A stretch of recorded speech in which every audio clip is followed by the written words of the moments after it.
Yo, what's up, and welcome back to Shack Central. It is July 10th, 2026. Damn, I for a second had to stumble to get the year. That was crazy. I don't know where I am right now. I'm Donovan Erskine, the news editor here at Shack News, joined as always by Denny Von Doom, our community Yo, manager. yo. How's it going? Hey, it's going all right, you know. I'm remembering what year it is, barely. We made it to Yeah, Friday, so I'll yeah. take it.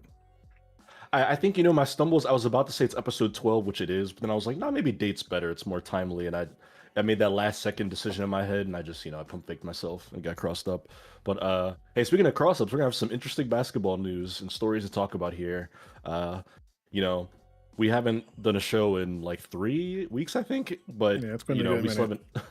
We have an ongoing storyline from that last show. I believe Asif came on and talked about LeBron James and free agency and where he was going to go. Guess what? We still don't know. 'Cause that's just how these things happen to go. We're going to talk basketball. We got some movie news, some TV news. You got some wrestling stuff to get into. They're Oh making a yeah. Naruto movie. We're going to talk about that. Supergirl came out since our last episode. Got some stuff to say about that. It's gonna be a packed show. Yeah, we got plenty to get into. Yeah, while you were gone, also did join in, and then we had the NBA draft and such, which Yes. had plenty of things going down there. Obviously, we got thoughts about the Bulls and such too, but Caleb Wilson. How did I not put that on the rundown? God damn, I'm ready. yeah, definitely some juicy stuff on that end. hmm But yeah, Yeah. Well, let's get into we it. can yeah, we hit it from the top here. Start from the beginning. We mentioned LeBron. We're still in the free agency watch. This is gonna be a lead-in story because there are no substantial updates unless you put on the tinfoil hat and start trying to like read the like tea leaves and whatnot. LeBron's yet to decide a team. It seems like it's been narrowed down to the Cavaliers, the Miami Heat, the Philadelphia 76ers. Now that they've got Jalen Brown, I saw the Timberwolves in there, but it seems like it's going to be one of those, or in the Warriors. Seems like it's going to be one of those 4 or 5 teams. Cavs are looking increasingly likely. Oh, there you go. I nailed that. I wasn't even looking at the picture. I was Yeah, off the dome. that was pretty Uh, clean there. You got it all out. you know, our own Asif Khan has been leading the charge on LeBron coming back to Cleveland. He is 110% confident that it's happening. It would be the storybook ending. And I'm curious, where do you fall on this? Do you care where he goes? Do you have a preference in this whole situation? I mean, I've kind of checked out a lot of LeBron activity at this point because, yeah, I mean, he's been once he moved to the Lakers and things went the way it did. It's kind of been Right. like, okay, sure.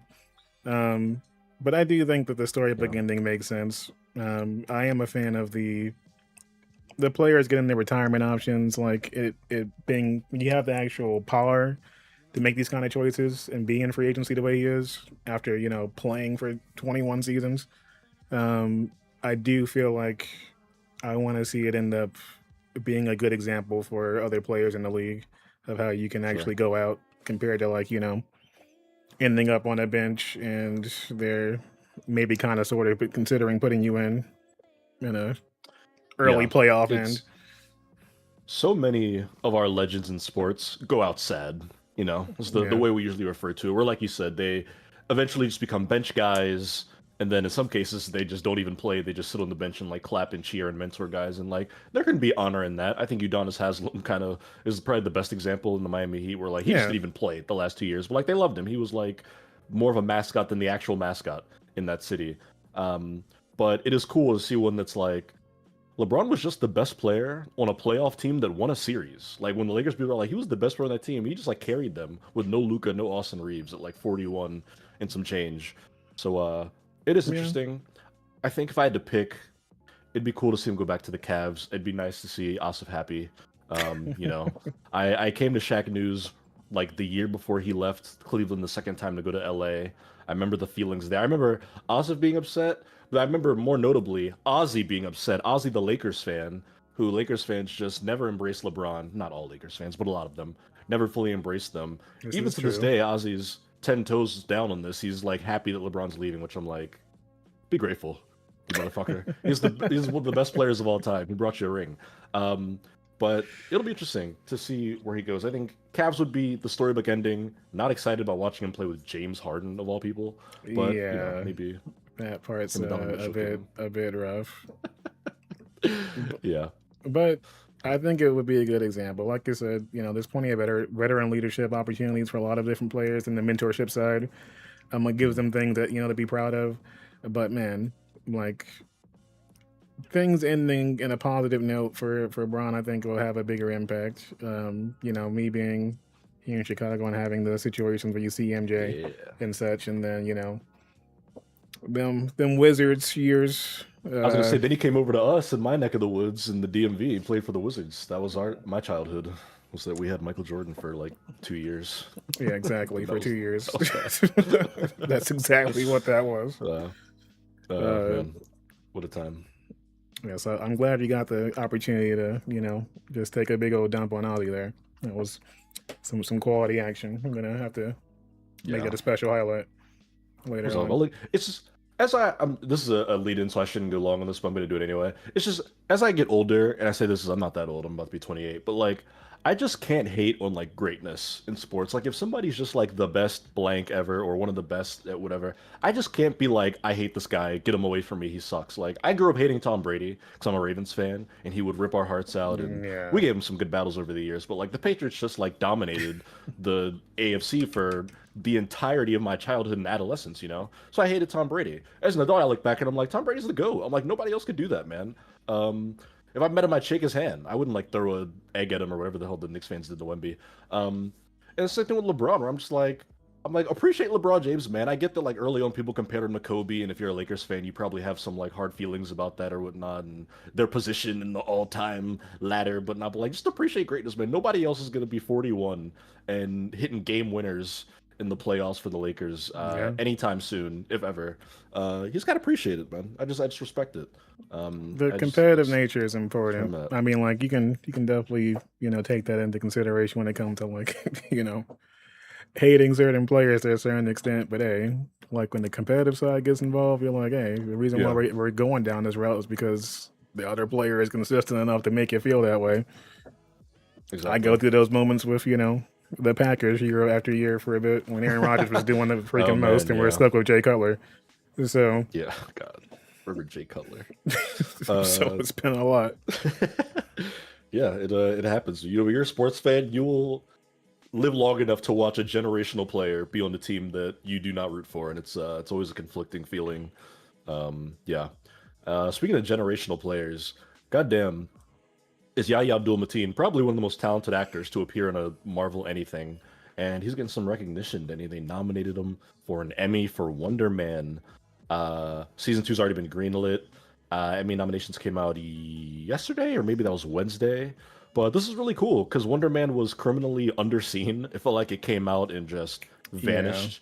No fault of the show. It's just the Marvel marketing machine, MCU fatigue, and the streaming era. It just kind of like immediately vanished into the haystack. But great show. We talked about it, and homie got an Emmy nom, which is pretty cool. Yeah, I'm happy to see I get this kind of love and support from the Emmy side of things. Hmm. Unfortunately, Wonder Man was sent to basically die in Yes. January, um, Hmm. and it's become more and more clear on Disney's end that they keep doing this with other projects I as mean, well. I was shocked that they renewed the show for season two. Like that was like that was a Yeah, few months ago they announced that. Like genuinely, like I stood up out of my chair. I was like, really? I thought they were just like ready to kill this thing. So there must have been something deep down in there. Somebody with like common sense ran into the boardroom and was like, "We have one of the most talented actors in one of our most unique products. Keep it going. Don't ruin a good thing." So hopefully, when season two comes around, they properly uplift it and get their yeah. house in order. Like it's. I think that the critic, following, and then like the just the positive reviews and everything else involved, which Mhm. they weren't getting from several other projects, was No. a big factor there. It Yeah. seems like, especially with the Marvel Television end, they're trying to lean into more prestige and having more of that switch happening right now, where people are taking it seriously again because there's been a whole lot shelved out since we got to the Endgame era ending, basically, Yeah. where Marvel was like, we need a ton of content for our streaming service, and then a ton of content happened that people were not into. Um, Yeah, that's a good way to put it. so A ton of content happened. It's a Yeah, good way to put so it. it's like having an actual positive show that people are talking about. I think that Yeah. someone with common sense was like, "Hey, you know what? Maybe we should renew this instead of after we just basically dumped it out at the start of the year with no intention, and Yeah. the show outperformed in its own. So really glad to I see think this one get the kick going. you're right that I think the critic reviews really helped the show out because we see this with a lot of the streaming shows now or the streaming platforms. They love their awards, right? Yeah, It's become a running joke with like Asif and Apple TV, right? But like Apple TV loves to flex like their Emmy nominations and the Oscar nominations for the original stuff. Doesn't like materially mean it doesn't give you money, but it gives you prestige. It gives you credibility, right? When people are like, "Oh, that's like an HBO Max original," like it's gonna be yeah, good because you know it's like they brought you True Detective and like Game of Thrones and stuff like that. That's what all these platforms want, right? Is credibility. Marvel wants you to like look at every show like you look at Wonder Man, right? They want you to hear the next MCU show and be like, okay, these are going to be good. Now, by their own fault, they got a long hill to climb to get back there because I think yes, people still equate Marvel TV with whatever the hell they were doing for the yeah. first The several years of lackluster COVID. energy was real with several Yeah. projects getting greenlit, and then us wondering Mhm. why or like where was the idea for some of this. But it's also Yeah. there's been a consistent pattern with some of what's been going on as far as like the type of projects that get greenlit, but then also what they support when it comes to some of these projects that are Yeah. yeah, more melanated as well. Yeah. Remember Ironheart? Remember when I was that about to say, happened? remember Ironheart? Like God, because man. you know when they were cranking out Miss Marvel and such, and then not putting much of anything else behind it. We Yeah. saw a lot of that happening. You'd see like a lot more promotion and stuff like that for projects like Loki, season 1 and 2, and things like that. Yep. Where like on WandaVision, the other which was end, great, but yeah, you know. definitely excellent television. Mhm. But then there Man, was just back to back stuff getting cranked out, and I'm like, I did not even finish Secret Invasion. I can't tell you what what was happening oh in that. god, don't make me see Like, an invasion. That was the bottom. That was rock bottom. yes, the scrolls were doing too much. Yeah. I couldn't keep up anymore. Amelia Clark in the season finale of freaking Secret Invasion with all the powers, terrible CGI, with them killing Maria Hill and all the that was like maybe rock bottom of the MCU in its Yeah. entirety. I wish that never happened. Remember when Miss Marvel ended and in the last episode they tell her that she's a mutant and then they play the X-Men theme like an orchestra version. It goes like "Ba-na-na-na-na-na-na," and it's like fade to black. Like what a crazy cliffhanger that happened to like 3 years ago. Like where are we? What are we gonna resolve that? That was crazy. Yeah, you know, it's Um, almost like they didn't care about Inhumans because that happened too. It didn't matter. yeah, Oof, it's rough just times. it's crazy to think about. One more thing that's crazy to think about to wrap up our lead-in stories here. Let's talk some streaming news, Danny, because this week, after what I believe was a 9-month hiatus, Kai Cenat came back to the streaming world Oh yeah, with what I saw was 650,000 viewers on Twitch alone, not counting all the people reacting to other people watching his stream. As he announced the Streamer University cast for this year, which this is like a multi creator collaboration where there's like it's like 64, 32, I don't know. Smaller streamers he picks to go to this like university. They rent out like a school, and then he gets a bunch of like veteran streamers to come be yeah, like teachers, and it's a whole big collaboration thing. A lot of smaller streamers have kind of gotten like put onto the bigger stage, the streaming university, and was a big deal.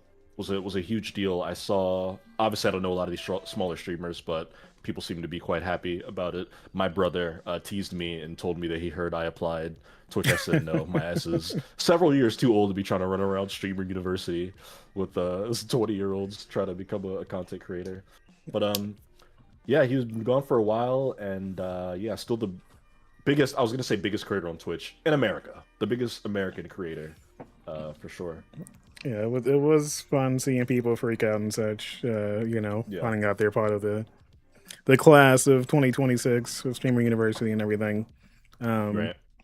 some folks did bring up how like there were both quote unquote big and large streamers and not just the smaller ones involved with this one. Like Hmm. what is even going on here? Like it Yeah, it just was just Jason Owen here.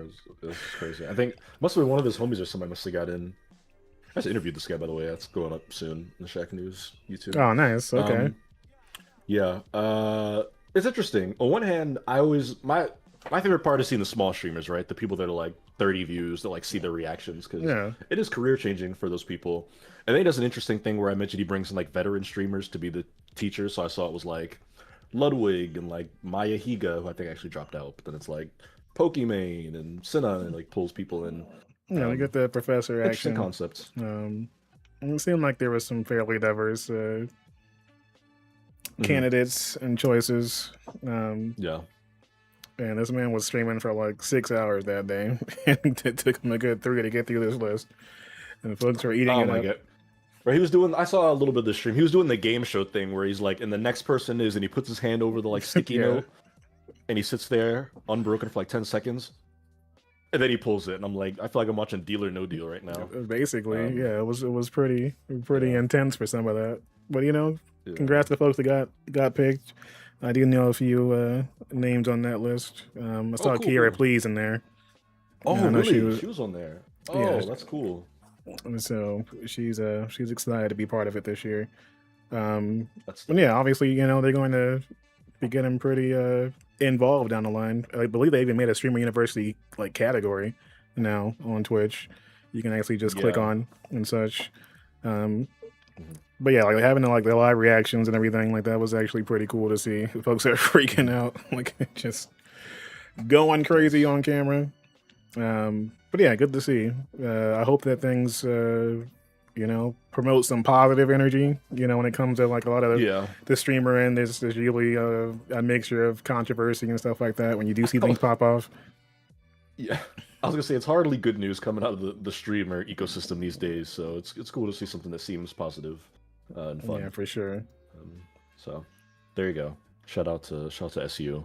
Now, Danny, I'm gonna hand the reins to you for our first big lead-in story here because I had somehow completely missed this story. I don't know what's happening here with Yes. Children of Blood and Bone, Amanda Stenberg, who I like a lot. I met as Rue. Well, I didn't meet her, but I saw her on screen as Rue in I the was about Hunger to say, Games. whoa, okay. No, no, no. You got the Sorry, I'm a connects like that? fan of her work. But what is going on here with this adaptation? Yeah, so it's gotten a Here. bit rough. So Tomi Ayami, she's the author of Children of Blood and Bone. Um, Sure. I should have brought that book in here for reference. But Oh, basically, it's a young adult, fantasy bestseller book that's made tons of news over the past few years, and people are really excited because it is like a full blown fantasy world, like on the level of a Harry Potter and such, or but it's based on like African folklore and a okay. lot of mixture of both original characters and other things like that. So it's got the level and scale of like your Game of Thrones type of projects and that kind of thing. So people are really excited because this is going to be like one of the first times you can see a project like this actually hit the scale of like a film production. And so there were plans. Basically, the movie got greenlit by Paramount. They picked it up, and yeah, originally like when the news first broke, like Tommy was really excited for everything getting involved there. Like just we're making this a full brand out, world on the movie end. Massive Yeah. project. She has multiple books in the series too. So there was enough leeway there too to do multiple films and everything else there. But it the news broke this week. Tommy dropped a TikTok and Instagram quick video, basically saying that she will not watch the project, um, which took some people by massive surprise when you hear the author saying they're not going to watch the project that's happening there. And there were some major like names attached to this as well. Um, Hmm. Overall, obviously, like Amanda was playing, she's set to play the lead, but you got Viola Davis in Yeah. this, you got Idris Elba, like She was all Ejiofor's in this. This is a crazy cast. yeah, like you got a massive name of stars basically involved in this Yeah. project, and it got a bit ugly from what I was seeing. So Chomi, she dropped an actual in the video, she dropped some actual text messages with her and Amanda basically. And the main thing that's coming up right now is that a lot of the fans of the book were pointing out that the main character, the lead character, is a dark-skinned African woman, and Amandla is not that. Okay, I see where this. I see. Okay, I see what's happening here. Yeah. Okay. Um, That makes sense. and so when Yeah, the she's heat was picking up pretty light and skinned. such, Amandla was posting how Tommy supported her in the project, basically telling the fans, hey, look, I got shows for this project, and I got the support of the author, and we're moving forward with things here. And Tommy basically responded with not any of that energy. Basically, I think I put the quote in here. Yeah, Yeah. she said, "Do not ever use my name in an interview or video again." So, those are some Do not pretty text me. Do stern, not call me. Jesus, some stern words there, man. from the author. Okay. Okay. That's. I mean, more than anything, this is sad Yes, because one, great cast. And you just told me those people are in a movie together. I'm like, show it to me now. But like, clearly, this seems like a creative dispute, right, between the author and the studio. Like she yes, signed whatever deal to get her book adapted, and she did not have a level of creative control that she probably wanted or thought she would have, and feels like the project's been taken away from her. Sadly, this has happened so many times in entertainment. First one that comes to mind is the Avatar original cartoon creators and the Netflix show, yeah. where they were supposed to work on it, and then like a year before it came out, they just completely dropped off in the middle of production because it was like creative differences, which really means like Netflix telling them, "No, this is our show. We're doing what we want with it." Um, that's really unfortunate, and I feel bad for both parties, right? Because on one hand, it's like I don't know what Amanda Stenberg is really guilty of. I mean, I guess like she was cast in the movie. She's not like producing this thing. She's Yeah. just like defending her project. But then also like I totally get where the fans and the author are coming from. It's an African fantasy story. And Characters it's a are major supposed to part of the be, actual, like, there's yeah. there's parts of the storyline, and like part of being proud of being Mhm. a dark skinned woman, and like the beauty in that and those kind of things too. Exactly. Those are elements of the story and the overall parts of the theme of the book and stuff like that. Yeah, So I mean, if you, like I feel like that definitely led to there being some obvious things. There's been some things that aren't confirmed, but also like there's been some rumors that Tommy's been quote unquote difficult in the past and such. Which when I started hearing that kind of thing, I'm like, okay, I wonder who's spreading this kind of thing out. yeah, I was gonna say, then it just becomes like a shit throwing contest, right? Because like you said, and then it just becomes people spreading bullshit, just being like, well, she's terrible to work with, and it just descends into foolishness. I Yeah, feel bad but for her. I cannot imagine how it feels. Somebody who writes things, I cannot imagine how it feels to write something, create a work, and then if feel so detached from it that you have to put out a statement being like, "I'm not watching this. I'm not promoting." Like I couldn't imagine like writing like a thing for Shaq News and then being like, "I will not be watching that live stream. Everybody, do not ask me about that features." Like yeah, it's like sad. having to apologize to your Um, fans and stuff. It's yeah, it's it's definitely rough, and yeah, like I mean, I was excited about this project not only because of the story itself, but also because you got a phenomenal director involved here. Like Gina Maria who's directing Prince this? Bythewood, she's made some bangers, like The Woman King that came out a while back. She can definitely Oh, do, with Viola Davis. yes, even go back to Love and Basketball in 2000, because like Oh damn, she did she's love been basketball. Okay. she's been at it for quite some time. Uh, So yeah, she has someone who knows her way around the camera. I'm familiar for her as and well she's from because she's Chicago. yeah, I'm gonna say she's from Oh, Chicago you're area. you're going right there. Yeah, so that so she's been part of that, but like this the overall casting, I'm like, man, like we had like potentially a massive banger on our hands with just that cast being what it is. Like obviously Viola, but you got Damson Idris, you got freaking Lashana Lynch in there. You know, just like it was prepared to be one of those that like Black Panther level, basically, where people would put that kind of promotion behind it and it could take off.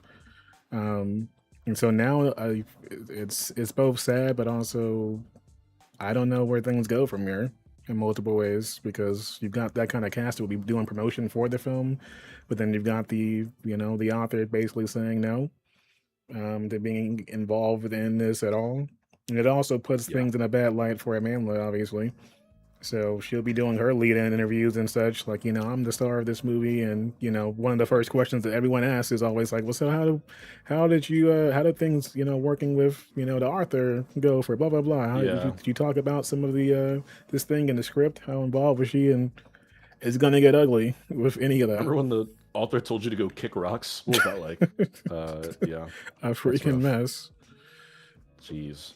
Well, damn. Well, part of me wants to go pick up these books. I had very ignorantly never. I don't want to say I've never heard of it, but I couldn't recall it. I didn't remember hearing about the series or that it was even being adapted. So, Yeah, Children of Bone and Bones definitely one of those where I think you can get involved yeah. and check it out. There'll definitely be some opportunity there. I feel like even if the project itself, when the film ends up not going the way that she wants, this definitely is putting more people on notice to the book side and stuff in the series. hmm I'm gonna start saying this to people. Do not text me. Do not call me. My response to stuff. I've had enough. Yeah, like Um, just he did apologize to the fans as well. Like, hey, I'm sorry I've been silent or not interacting with some of the news, the film news coming out and that kind of thing. yeah. But yeah, unfortunately, it went this route. And also, it is being produced and brought out from Paramount, so I'm not really surprised that they may have Oh asked for some boy. changes there, as far as the casting goes. Surprised Paramount's making this movie at all. Without further explanation there. Yeah. Damn. Well, we have a bit of a consistent theme here, Denny, with both of our big stories for today because they're both about movies with drama happening behind the scenes. The Hmm. second is a movie that just came out a couple of weeks ago, and that is Supergirl, the second Oh film boy. in the new DCU that was kicked off by last summer's Superman. Uh, all ran by James Gunn, Peter Safran. James Gunn did not direct or write this movie, but he did produce it. He oversaw it. He read the script. He gave his thumbs up to everything. Or did he? Yeah. Because this movie came out a couple weeks ago. And when the reviews came up, they were like, oh, this movie's kind of bad, y'all. At best, people were like, it's just okay. And at worst, people were like, this kind of sucks. Which is a big change from Superman. Remember last summer, people loved Superman. We're all singing punk rocker or whatnot. Um, so the movie comes out, it underperforms, probably because bad reviews, partly probably because it's just Supergirl and not Superman. Um, and that's kind of the story. It's like a financial disappointment.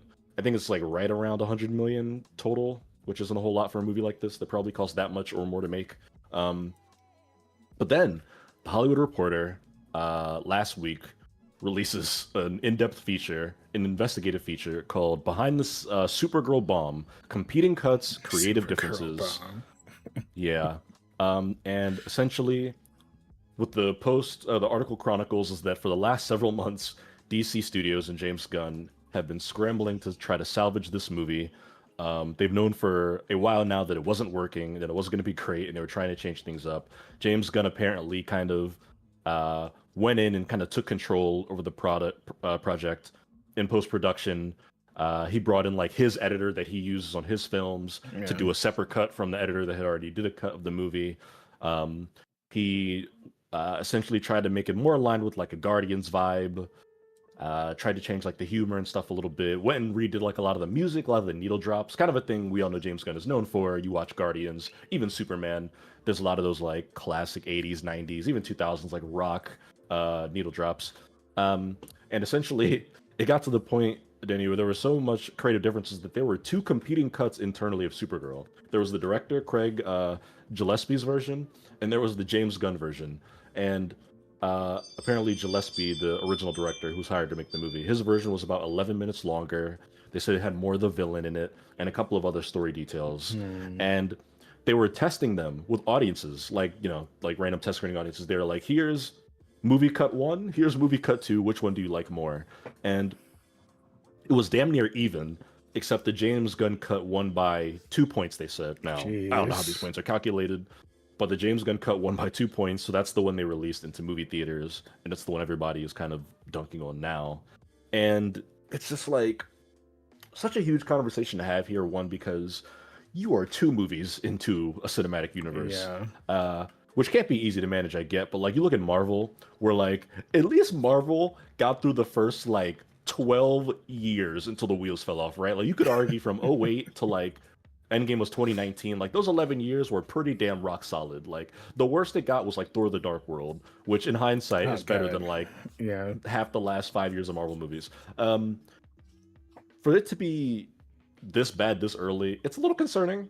You know, try not to be a pessimist, but it's a little concerning that the second movie in your whole Yeah. universe, you're already having these like we can't figure this shit out behind the scenes thing. And then you look at James Gunn, who, look, I love James Gunn. I am a huge James Gunn fan. I think the Guardians trilogy is maybe one of the best superhero movie trilogies. I put it up there with the Spider-Man, A Dark Knight. I think it's that good. I love those movies. They make me cry. I thought his Superman was awesome. Uh, and when he took over as the head of DC Studios, he had this very clear vision where he was like, look, we will never start a movie. Like, we will never produce a movie until a script is done. We're not doing any of Yeah. that, like, writing on the fly shit. We're not rewriting. You know, if a script is amazing, then we'll produce it. You know, he's like, we're going to believe in directors. We're going to, you know, pick people with the vision. We're not just hiring people to direct a movie just to do it. He had this very clear, like, creator forward vision. So for the second movie to be like, James Gunn came in at the end and was like, nah, this shit ain't working, and took over and tried to make it a Guardians movie, that's concerning. That's really concerning. And I get it. A lot of times, good scripts do not make for good movies. I mean, that goes, you know, very forgotten in the fan and critic space, right? Is that like every movie that gets made, it's because somebody read the script and was like, "Oh my god, this is so good." Like there are so many scripts that never get produced because they're not good Yeah. enough. So the scripts that are getting produced, it's because somebody or multiple somebodies thought that they could make an amazing movie, or at least one that would earn a lot of money. But sometimes you write something down, and then the cameras start rolling, and you look at each other, and you look at the dailies, and you're like, ah. And I don't Mm. know. That might have been what happened here. Do you remember there was a quote, Denny, like last year, where they had asked the director about Woman of Tomorrow, which is the Supergirl comic line that this was like Yes. based on. And he was like, yeah, I didn't read Tom King's Woman of Tomorrow run because I didn't want it to like, you know, dilute the vision. You know, I didn't want it to like get anything. And everybody was like, "What? You didn't like read the comics that this movie's based on? That's a Oh. little strange." Yes, I Um, was concerned about that particularly because I do have Woman of Tomorrow. Um, I need to read and it. I People say don't it's great. know how you can I don't know how you can do a movie like this without having read that actual comic. One thing I noticed without even seeing the film yet is that Uh, there seemed to be a lot of brown happening. A lot of different shades bro, of brown and desert brown. I'm like, this is not giving what the comic does at no. all. Let me tell you something. I saw this movie.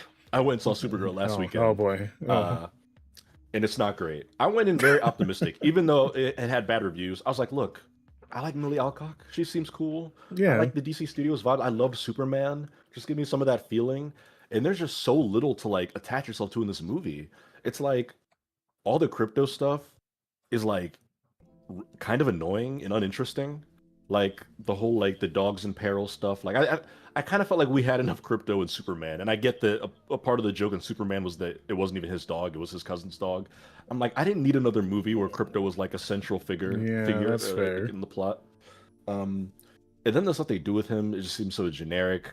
Like you said, it's so brown and like bleak. The planets, it's almost like a Star Wars thing where they're like a ship's going in and like a little like lower thirds comes up and it's like, and this is Galapagos, the desert spike isle. And I'm like, okay. And then they fly somewhere else that's also kind of brown and swampy, and they're like, and now we're on Nazamar, the skull of the Jeez. king. And I'm like, what's happening? Am I How do supposed to know what you any of these like places how do are? you not see the cover of the actual comic and you go the complete opposite direction? It's all I kept seeing was like the bar scene that just looked like straight out of a Guardians movie with Yes. Lobo and Yeah. such, and then, you know, Miley's character getting drunk on whatever planet, and I'm just like, Yep. okay, I see that we're doing more of All, this. every character that pops up is like again somebody. It's like Taserface in Guardians. Was that two? I think where Taserface, where he's just this like ugly alien character, and they make him like the butt of the joke and stuff. It feels like every side character in Supergirl is Taserface from Guardians of the Galaxy, where it's just this ugly humanoid alien with like staples in their face and like piercings in their like eyelids, and they have these weird like Star Wars alien accents. It's like half the movie feels like the cantina scene from Star Wars, A New Hope, but without any of the charm or humor of that sequence. And I think it's clearly trying to be Guardians of the Galaxy, but what Guardians of the Galaxy did so well with these weird, quirky alien characters was it made them feel like people. They wrote them well. Like Yondu shows up and he's like this ugly blue character. It's Michael Rooker with this red prosthetic Yeah. going down the top of his head. And then by the end of Guardians 2, you are sobbing at Michael Rooker's performance at that as that character and him with Star-Lord and he might have been your father, but he wasn't your daddy. Like they make him a real human being character in that movie. And they don't do that to anybody in Supergirl. No one. They're all just like these weird nameless faces. They're like, oh, that's Krem. He's the most dangerous guy in the galaxy. He traffics young women, which is a very. They got this weird like a subplot. This movie, she's like trying to stop a trafficking ring essentially was going on, which it could have been interesting, but it's like It they could have touched on it, been but they never really. interesting, yeah. Who would have known? Yeah, If, maybe if you read some of the comic books. they could they could have went further with it. Haven't even mentioned Jason Momoa in this movie as Lobo, which woof. I mean, I don't know. It's like there's a story that when they announced James Gunn was doing the DCU and he was going to be the new creative head, that like Jason Momoa, who played Aquaman under the previous universe, texted him and was like, "Lobo, let's do it, let's go," or whatever. And it's like it's such a nothing burger performance. It's just Jason Momoa in Lobo makeup. Like it's how he acts in every like interview or like video you've seen where he's like, "Oh hell yeah, man." Like So crushing if like a it's what beer you can want, like over right? his There's head. some Fast and the Furious action, but in makeup. Yeah, he just the character just doesn't really do anything of note other than be like, "Oh yeah, little lady, what are you doing?" And just like puff his chest up, and he's just like, I'm like, why is this character in this movie? Other than the fact that Jason Momoa volunteered to play this character.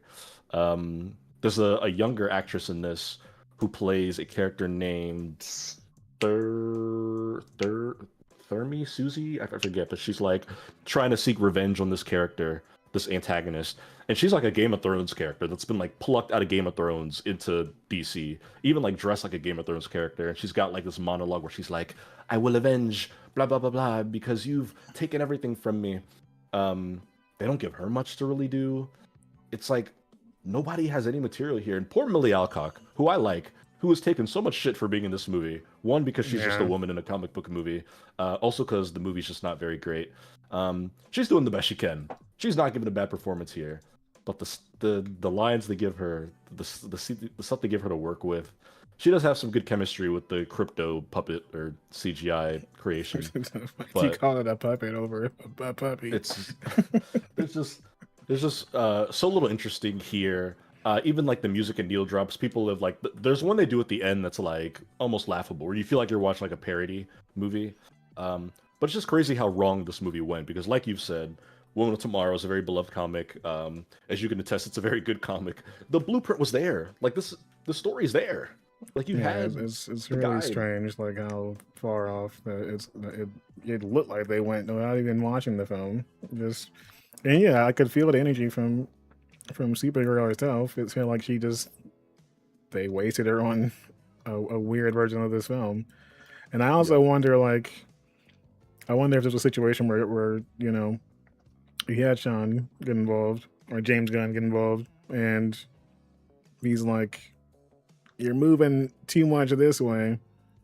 We need a bit more of this to balance out where we went in Superman, so that we can show that Right. they're different projects with different directions." But Yeah. also, he was so confident when talking about this. When they were showing the lineup and stuff, I'm like, this is happening. Next year after Superman does. Here's a reason why you should watch. It seemed like they showed the reasons why why you shouldn't watch any more of these. If it's not going to be like there's a level of studio meddling, then there's also like a number of like, can James Gunn tone it down enough for each individual project? If he already said that you're going to give these room with creative direction from the people you hire on, why is it sounding like a Justice League situation again with Josh Whedon and Zack Snyder, where Yeah, that's a good comparison. freaking half of that movie got completely wiped and they brought in emergency, folks involved to do reshoots, and Whedon's already a freaking terrorist on any film set at this point. So, Yeah. like, if things can escalate real quickly if you're building on those results, and we're only 2 films in. This also creates a larger conversation as well, Denny, of like, Should Supergirl have really been the second movie in the DC universe?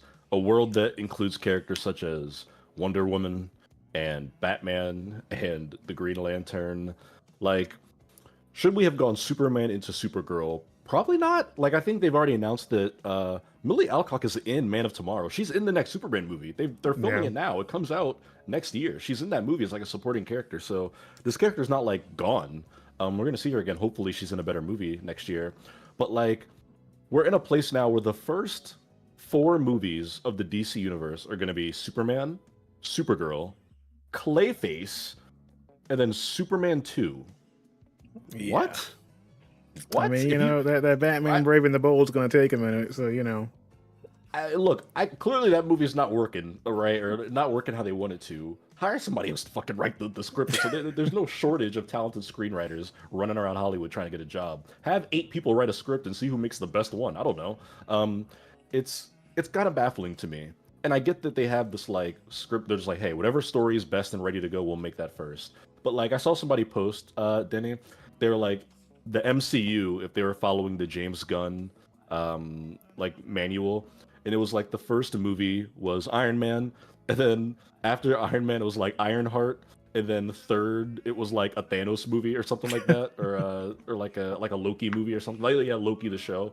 Like those like the first three things they did in the MCU, where it's like how is there not like a Wonder Woman movie like anywhere near development right now? How is there not? Technically, they're doing Green Lanterns in a TV show. That's a whole well, nother that's discussion I what I don't was want to going to start. bring up, Like, because that's why things are happening the way it is, because WB, like, between like all the issues with being sold, and yeah, planning out projects that they think are going to be quote unquote successful, that's one of those situations where it's leading to some of these problems, because I already mhm. talked about how I felt about Lanterns from what I saw, um, and what that Speaking of looks like. Brown, Yeah, so with their True Detective energy, um, it seems like they're trying to show they're multifaceted in different ways, but it's having the effect of confusing the audience right now with like what we should actually care about.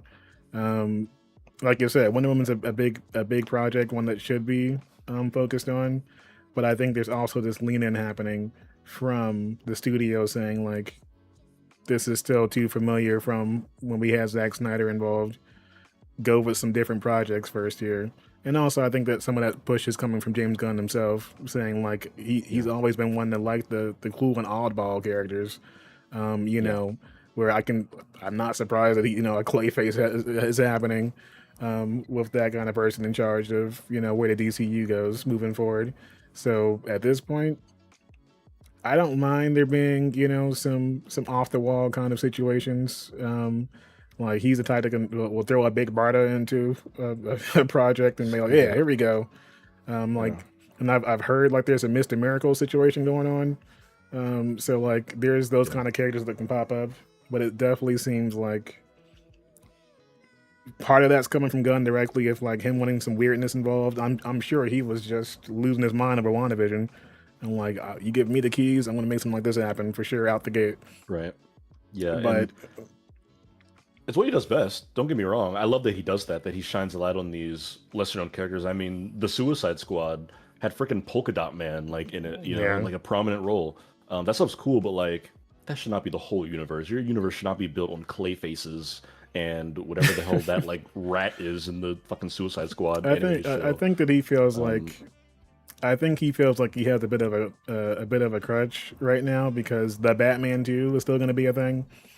yeah. So they can kind of shift after that happens without having to rely as much on getting your JLU going and such earlier on. Mhm. And plus they did announce since we've been gone that the Absolute series is going to be happening too. So your Absolute Batmans and such have gotten greenlit on the animated side. So they'll be making that happen. I think a lot of that got kind of pushed because shows like Invincible are doing so well. So hey, let's go over the ultraviolet route, with an alternate universe for Batman and Wonder Woman and stuff like that. So those Mhm. kind of projects I think are to their strengths to a bit because WB does have the animated side kind of locked down. There's a lot more of that happening, kind of filling those gaps. But from the TV end and the film end, yes, they are definitely disjointed and a bit all over the place right now. Um, Yeah, but we'd be talking a different tune if one like if we had Supergirl be good, you know, it'd be a that's true. different tone happening right now. We go, It's oh, back to back years, we got back to back bangers. Okay, yeah. You're very right, and I don't want to get out of hand being like, why would you make this now? Because you're right. If Supergirl came out and it was as good as Superman, and we're like, damn, two for two, most people wouldn't be complaining. We'd be like, damn, what a brilliant like decision to do back to back super, 1-2 punch sort of thing. Um, but when you put out a bad movie, you open yourself up to a lot of questions and yes, skepticism. So now we have Clayface's this October, I think. So that'll be the next one. yeah, I spooky mean, time. for what it's worth, that movie looks really good. The trailer was really good. It's October 23rd. It's on Mike Flanagan's script. You would really think this movie's gonna be good, but we'll This see. is opportunities. Like they can definitely pull it off. Like there's chances here. I like taking some some chances and like actually shooting your shot with some of these projects. The issue for me is when you start messing with that creative vision Hmm. from the people that you give those chances to. If James starts bouncing in like, "Hey guys, I'm not feeling this," um, it could lead to bigger problems down the line. Like, imagine if you had like Yeah, someone like a Guillermo del Toro before he was, Guillermo del Toro involved, and then a yeah, James pops up and is like, I'm not really feeling your direction for Hellboy. This practical effects stuff is costing a bit too much. How about you add some more CGI in there? Let's get some yeah. some show tunes in there too. We got this awesome indie track you can put in there. Not Hmm. gonna have the same the same impact on release or several years later. So it's the Hmm. chance here to see if it balances out down the line. I mean, we're only two films in, but yeah, Lantris is still coming. Some Green Lantern action with Ani Green. So yay. Looking forward to that show. That's gonna be a fun conversation on this live stream, no matter how that goes. Um, Ugh. okay, this next one, Denny, is big news. Not for me personally, because I don't have skin in the game, but I know a lot of people who have skin in this game. Uh, Naruto movie is happening at Lionsgate. They had actually already announced this, but there was no news on it. And it's one of those things where they said they were doing it, but we weren't really sure if it was actually going to happen or if it was just a press release that was going to die off. Yeah. Um, Lionsgate put out a statement yesterday. It was like, no, no, this is real. They're in pre-production. The movie is going to be directed by Destin Daniel Cretton, who you might recognize as the director of Shang-Chi and the Legend of the Ten Rings, Yeah. and the director of this month's Spider-Man Brand New Day. He also is like a producer and directed some of Wonder Man. He's going to do the Naruto movie. And he announced on social media that starting yesterday, they've begun a global search for their three leads, Naruto, Sasuke, and Sakura, the three kind of main characters there in Naruto, at least early on. Um, and it's coming live action Naruto movie. They've got some tiny shoes to fill, I guess, because anime movies are always bad. But who knows? This could be the first one. I think when they announced this, everybody's minds immediately went to Dragon Ball Evolution, which is like the worst case scenario, The where it's cringe like, is cringing, yes. yeah, just hardly even a movie. There's of course Shyamalan's Avatar movie, which if you want to count as anime or not doesn't really matter. Still a very disturbingly bad adaptation of a beloved animated TV show.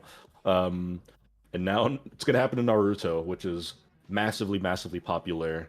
I'm just gonna close my eyes and say a little prayer for whatever young actors they cast in these roles, because my God, will the internet probably not be kind to them. I hope they have a good support system. But I think they Yeah. got a cool director. Destin Daniel Cretton does a great job with action. Yeah, so Action was director so good side in is yeah. it's not going to be. I don't see that Hmm. being an issue at all. Like we Those saw fights, Shang Chi all the and what we're seeing from jutsus. Spider Man so far. It's definitely he has an Yeah. eye for that stuff for sure. Hmm. I think he can lock it down without any kind of issues. But Yeah. this is There's not a one where like we got to see where there's any kind of studio meddling.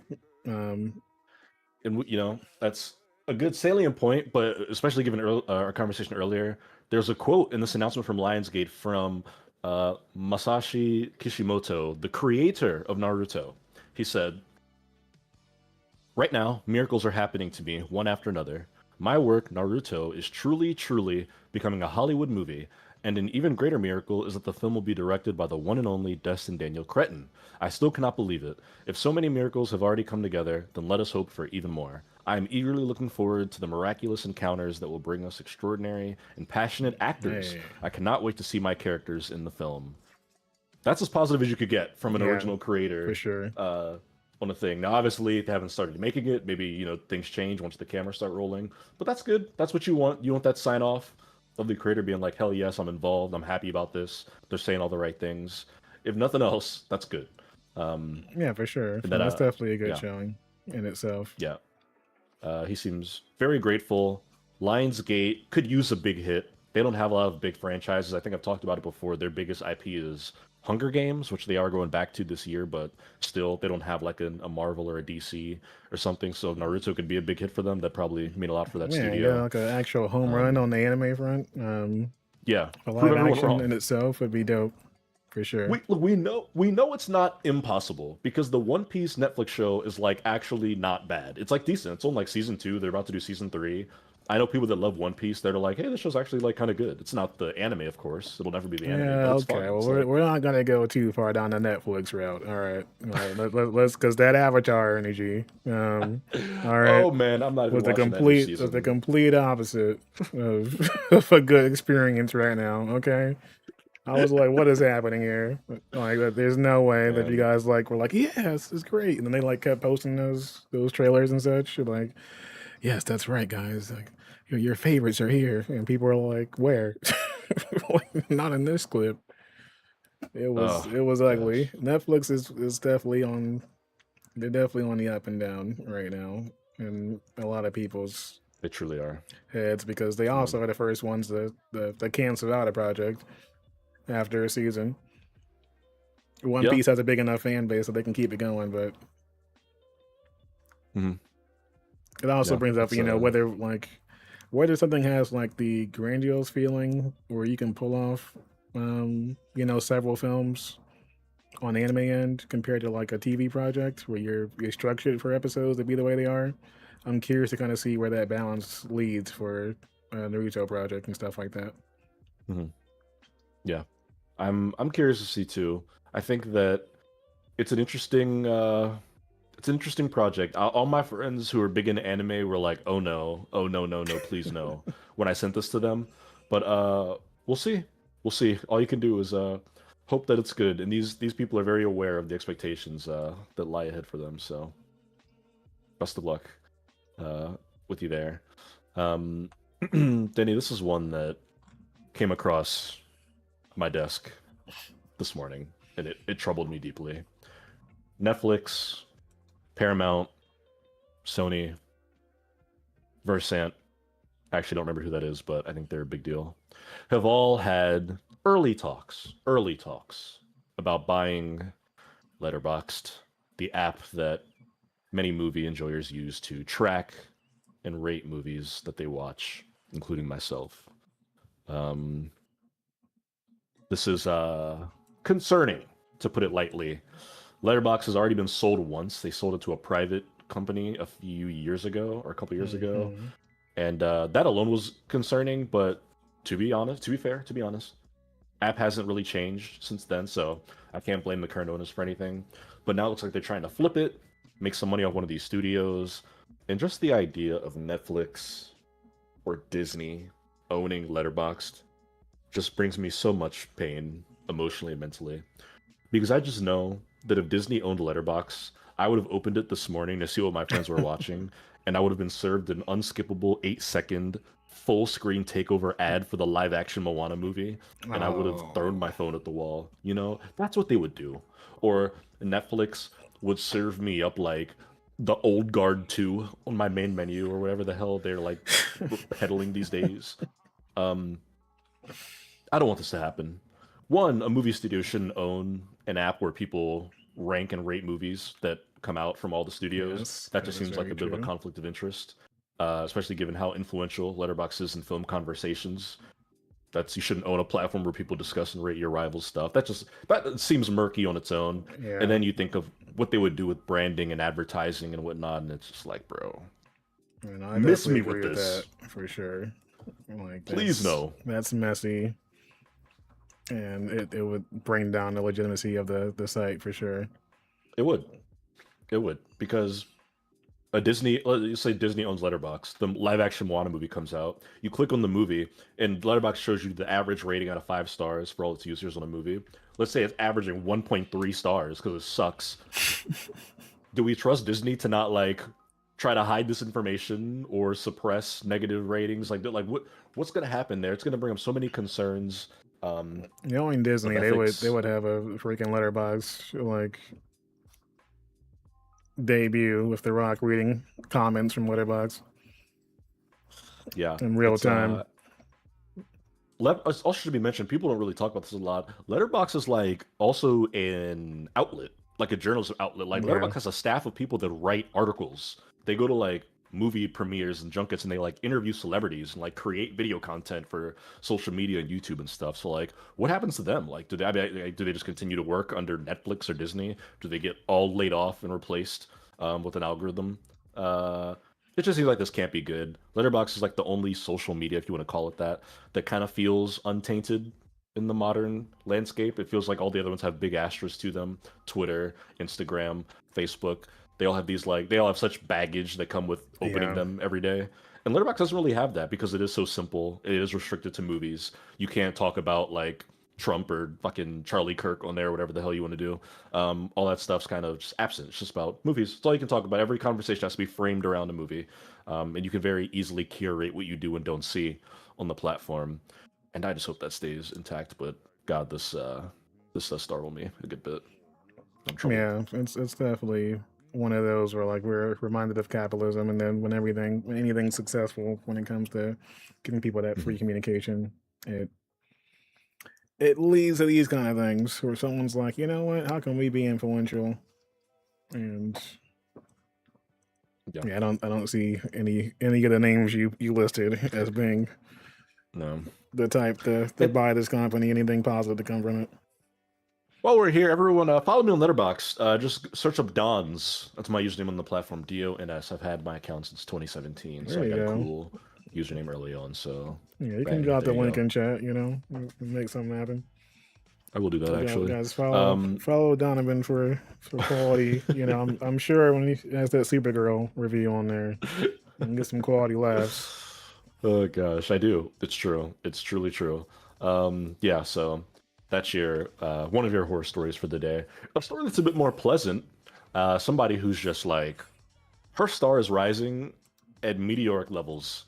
Indy Neferetti, who played Nikki in the hit horror movie Obsession, which is now over Yeah, $400 million. Has just kind of turned into a superstar over the last month and a half. She is doing like yogurt commercials. She's popping up in music videos. People have her all over the place, and it's so well deserved. She's talented. And now, Danny, people are wondering what she might pop up in next, and oh yeah, she's given some clues, some hints as to what she's interested in. Um, she expressed interest in X-Men. We know Marvel is very quietly working on their own reboot of the X-Men within the MCU. We know that it's going to be directed by Jake Schreier. I think he did the Thunderbolts. Yeah. And Indy said that she recently met with him. Interesting. yeah, And I very think interesting. it was Nylon that asked if she would do a Marvel movie, and she said, I would. So there you go. I mean, Um, I would say yeah. that too if I'm I, up and coming. Like, there's plenty of opportunities there. yeah. We're gonna go say like Marvel. No, never. I Never. wouldn't answer their Yeah. calls at all after my horror breakout film. All right. Yeah. She was also in a DC project years ago. She was in Superman and Lois, like 2021, 22, I think. She was a side character in that show. But she also, and this is a report, we don't have this one confirmed, but reportedly met with Michael Mann, who is one of the all-time great directors, Yeah. but is currently working on Heat 2. Yes, So, that's happening, and you know, yeah. there's a couple of different routes you can go on that end for roles. Like, there can Two, definitely. yeah, right. Two very different projects. The Yes. X-Men and Heat 2 with Leonardo DiCaprio, and I forget who else is supposed to be in this, but that's going to be a big deal um, when that comes out. It'll be interesting. She's probably in a position now where she kind of has her pick of projects, I bet. I'm sure she's getting scripts sent to her every day now of people that Yeah, the want to phones cast her and are stuff. ringing at this point. Yeah. probably a very cool place to be in as an actor. So I'm very fascinated to see what she does next, right? Is it going to be a return to horror? Do you stay in that scream queen space with the facial expressions and the yelling, or do you Hmm. jump into something completely different? It'll be exciting to see. Now, do you want to hear my take, Donovan? Oh You yes, know, please. like yes, we both loved Obsession, correct? We like the film Hmm. overall. Now, Loved it. I would like to see you in a different project, right? And not even just X Sure. Men. We go the Marvel route. Here's what I'm thinking: you make her a lead vampire in the Blade film. Give me some indie action. Give her the Okay. opportunity to be a creepy vampire, doing some Okay. some doing some creepy stuff in different ways. She's got the animated face and the different She ways to get does. involved there. I could It already see would the be, vampire teeth. yes, the fangs would Hmm. be a big deal. You can make her Oh. a big. You'd be able to draw in a ton of different fans in different ways to a project like that with just getting her involved with the younger crowd that may have not been around for the Wesley Snipes films. If Blade indeed still exists in this current Marvel situation, get her involved. Um, Even if it's not the hit vampire, just a side thing going on, make her the fun and spunky one. They can make some animated Yeah. faces. Um, I she like would that a be lot. pretty dope involved in that kind of mix. It would be if you're Marvel, it would be a very smart way to get people believing in the Blade movie again. Because right now, I think we've all kind of Yes. submitted to the fact that that movie's probably not going to happen because they just can't figure it out for some reason. But if you make an announcement, you're like, look, we know that we've fucked this up. We locked in a script. It's being written by this person. It's done. We're not revising it. Mahershala is back on. We've got a schedule to film this fall, and the co-lead is going to be Indy Navarrete, and here she is at Comic Con to like tell you about her character. Like that is how you immediately make everybody go, "Oh shit, Yeah. Marvel's back!" Blah blah blah. And it would even have some good like continuity with her because I've watched several of her interviews. I think it might have been Letterbox. We were just talking about as her four favorite movies of all time. Sinners was in her top four. One of her Nice. favorite movies. She loves Sinners, so you've got the vampire connection there anyway. So I'm sure it'd be something she'd Yeah, be let down me give for. me I like some of that that idea a lot. action. Like I like to see. I watch enough wrestling to see. Give me a vampire faction with her helping out, Yeah. teaming up All right. against the Blade in that Clip it scenario. I'll be out. down. Good enough idea. Clip it out. Put it in all the places. Hey, there we go. Hey, you guys see it here. Shaq Central, come Yeah. here for some hot takes and also some hot casting. We'll make it happen. Yeah. Yeah. I like that a lot. That's a good call. But yeah, it'll be interesting to see what she does next. But I'm kind of hoping it's what you've pitched here. But either way, I'll be seated Yeah, I mean, now. like Marvel's kind of in a position right now where they gotta nail X Men. Like if they They flop have to. if they flop with that one, all faith is pretty much lost in any kind of ensemble film. It's gonna be a mess from there. Yeah. Yeah, no, X-Men has to work. I don't remember the last time a an X-Men movie, a movie from Marvel had to work, but this feels like one. Absolutely, for sure. But yeah, I want to talk to you about something that's kind of emerged over the last few weeks. So we had Backrooms come out at the was that May or June? It might have been early June. Backrooms came out. Very good movie. I saw it, liked it quite a bit. Um, and obviously, Backrooms was based on a creepy pasta from many years ago that Hmm. like a young man named Kane Parsons turned into a YouTube series. A24 hires him to make the movie based on the Backrooms, and the movie's been such a success. It's already made like $300 million worldwide, and because Hollywood is Hollywood, they see this and they're like, "All right, we need more movies based on internet creepypasta like YouTube series." So in just the last few weeks, I think since our last show, Danny, all these movies have been announced. Yeah. Siren Head is getting a movie, which Siren Head's another one of these creepypasta like weird characters that like makes the loud horn sound and whatnot. I'm not all that brushed up on this one, but this movie is being written by Zach Kreger, who made Weapons and Barbarian, and directed by Brian Duffield, who did No One Will Save You, which is an alien movie from a couple years ago, Man, and he's about to do a movie called Whale Fall. Zach Kreger is Pretty racking good them creative up, team. huh? Like we Yeah, got Resident Evil coming out. and say keep it Exactly. rolling. And then VHS, the people who make the VHS franchise, which is the horror anthology, where every movie is like 5 or 6 like horror shorts packed into a feature, announced that they're making a whole movie based on the SCP Foundation, which is another internet horror studio or horror series where it's like this corporation that essentially like works in these like supernatural paranormal like entities. They're the kind of people that would have like investigated the back rooms and like kept it a secret from like you Yeah. know society. Like it's all like weird creepy like conspiracy stuff like that. They're doing a whole VHS movie just based on that like brand, which actually sounds really cool.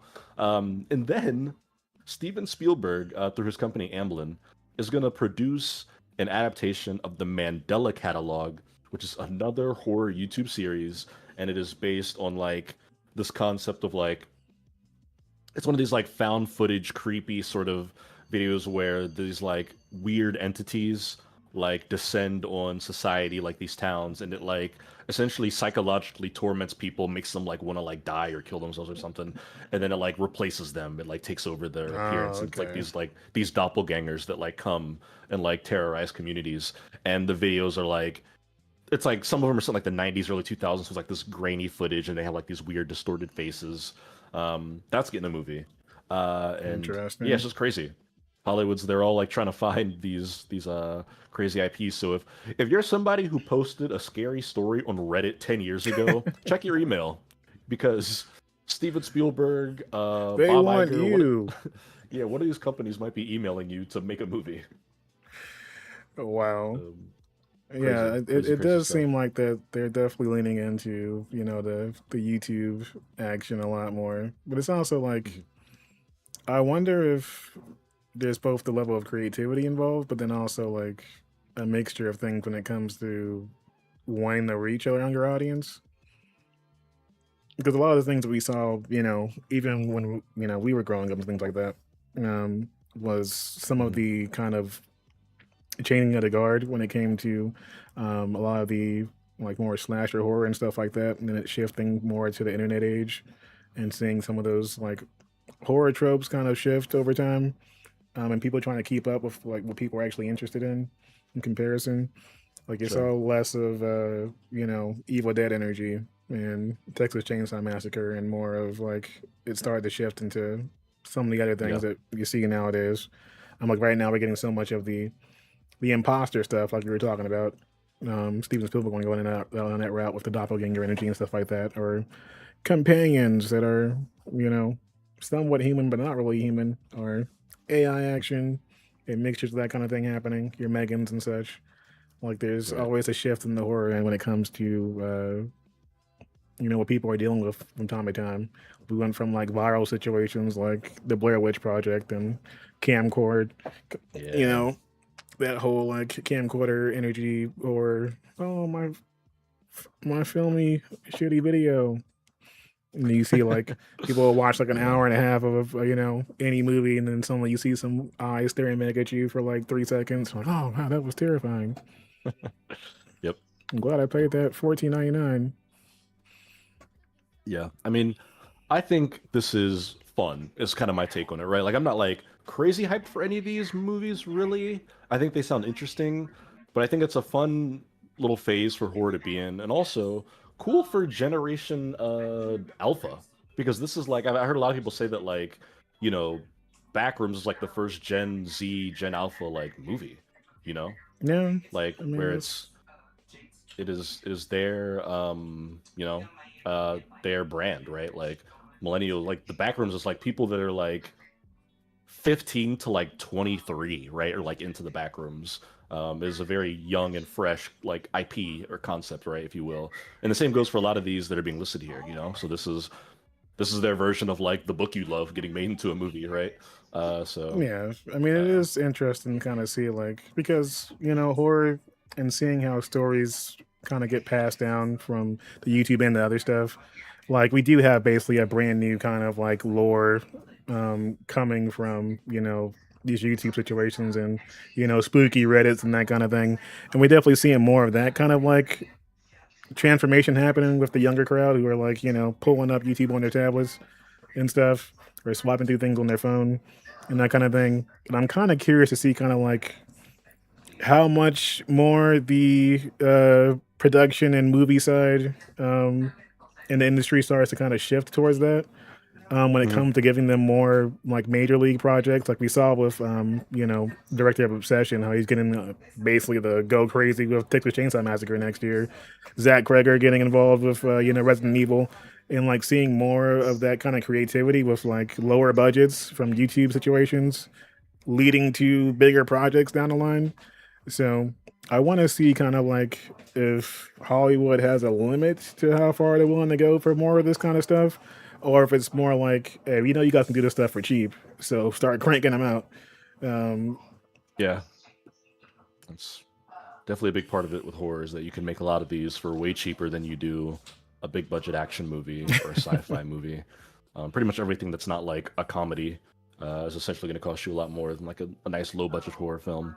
So yeah, I wish these folks the best. I hope all these movies come out. I hope this isn't just one of those we're announcing a bunch of stuff and we'll figure it out later, and then 5 years from now we're like, what happened to the Siren Head movie? Um, yeah, I'm definitely but hoping that we see more of these actually make it to the end. I'll take any of these over whatever the hell they're doing with like these Winnie the Pooh horror movies or whatever. oh god, yeah, Yeah, I don't need any more blood and honey. no blood and So, honey. like, give me less blood and honey and Pinocchio's Revenge and more of a Oh more man. of these kind of projects, please. Dude, they got freaking Robert England to be in one of those fucking movies, man. I forgot which one it Well, was. It might have been the Pinocchio one. they made a Steamboat Willie horror film, man. Like they're just doing things right now. It's getting out of hand. Now they Yeah. call it the Pooniverse. They got a whole universe now. That yes, it's called that. All right, the Pooniverse exists. The Pooniverse. Oh man. My gosh. Somebody tell Pooh Shiesty. Um speaking of we got some music stuff we're gonna transition into here.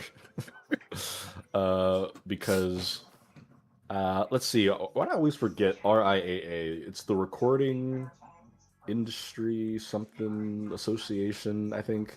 Either way, the RIAA, Grammys, SAG-AFTRA, and other groups have launched a new labeling program for AI music. Hey, this is good. Yeah, This potentially is yes, it could be very good. potentially good. Yeah. It's still the music industry we're talking about, so they can find some way to fuck it up. But Hmm. this is potentially some good news. I know that I did see the post from SAG Austria as well, um, and them getting involved in some of that end with posting out some overall plans, but also like this is not going to be the end of said plans.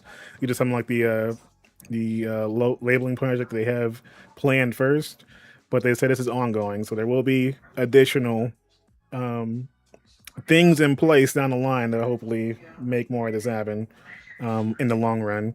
We've seen, obviously, like there's been some AI music shifts the Yeah. past, several months, and people really leaning into it and like, look what I can do with this. You see how close this voice sounds to so and so, and how convenient this is, and I can make more of this happen. And the artists are not very happy about that when you're talking about making an album that sounds Taylor Swift like. Don't think that Taylor Swift likes the sound of that. No. Um, No, not at all. so yeah, That's look, this could be good. Like you said, I'm reading through the article here, and they say that essentially one of the they suggested a label that would be put on songs, kind of like the explicit label, where you just get that little E, just like, hey, the song has adult language in it. It'd be something like that, but for like AI, where it'd just be like, boom, the song has either made by AI or was AI assisted. yeah, Um, which I think would be huge. Obviously, my concern with like let's label stuff that's AI. My concern is always like who's governing this, right? Is this just on yeah, the artist to like be honest and say that it's AI, or is there like going to be systems in place to detect? You know, same with like Steam, right? Where it's like you have to kind of declare yourself as AI, which I'm like some people aren't going to do that. Um, but it's a good step. It's a good step in the right direction. We've already seen like AI recording artists like chart on Spotify and pop up in like playlists for some of these songs because people don't even know that they're listening to AI. yeah. It's It's pretty crazy. gotten like the kind of Like glass has been shattered on that end for a lot of people, thinking that oh, it's gonna still sound robotic, and I'm like, no, there's definitely plenty of nonsense happening.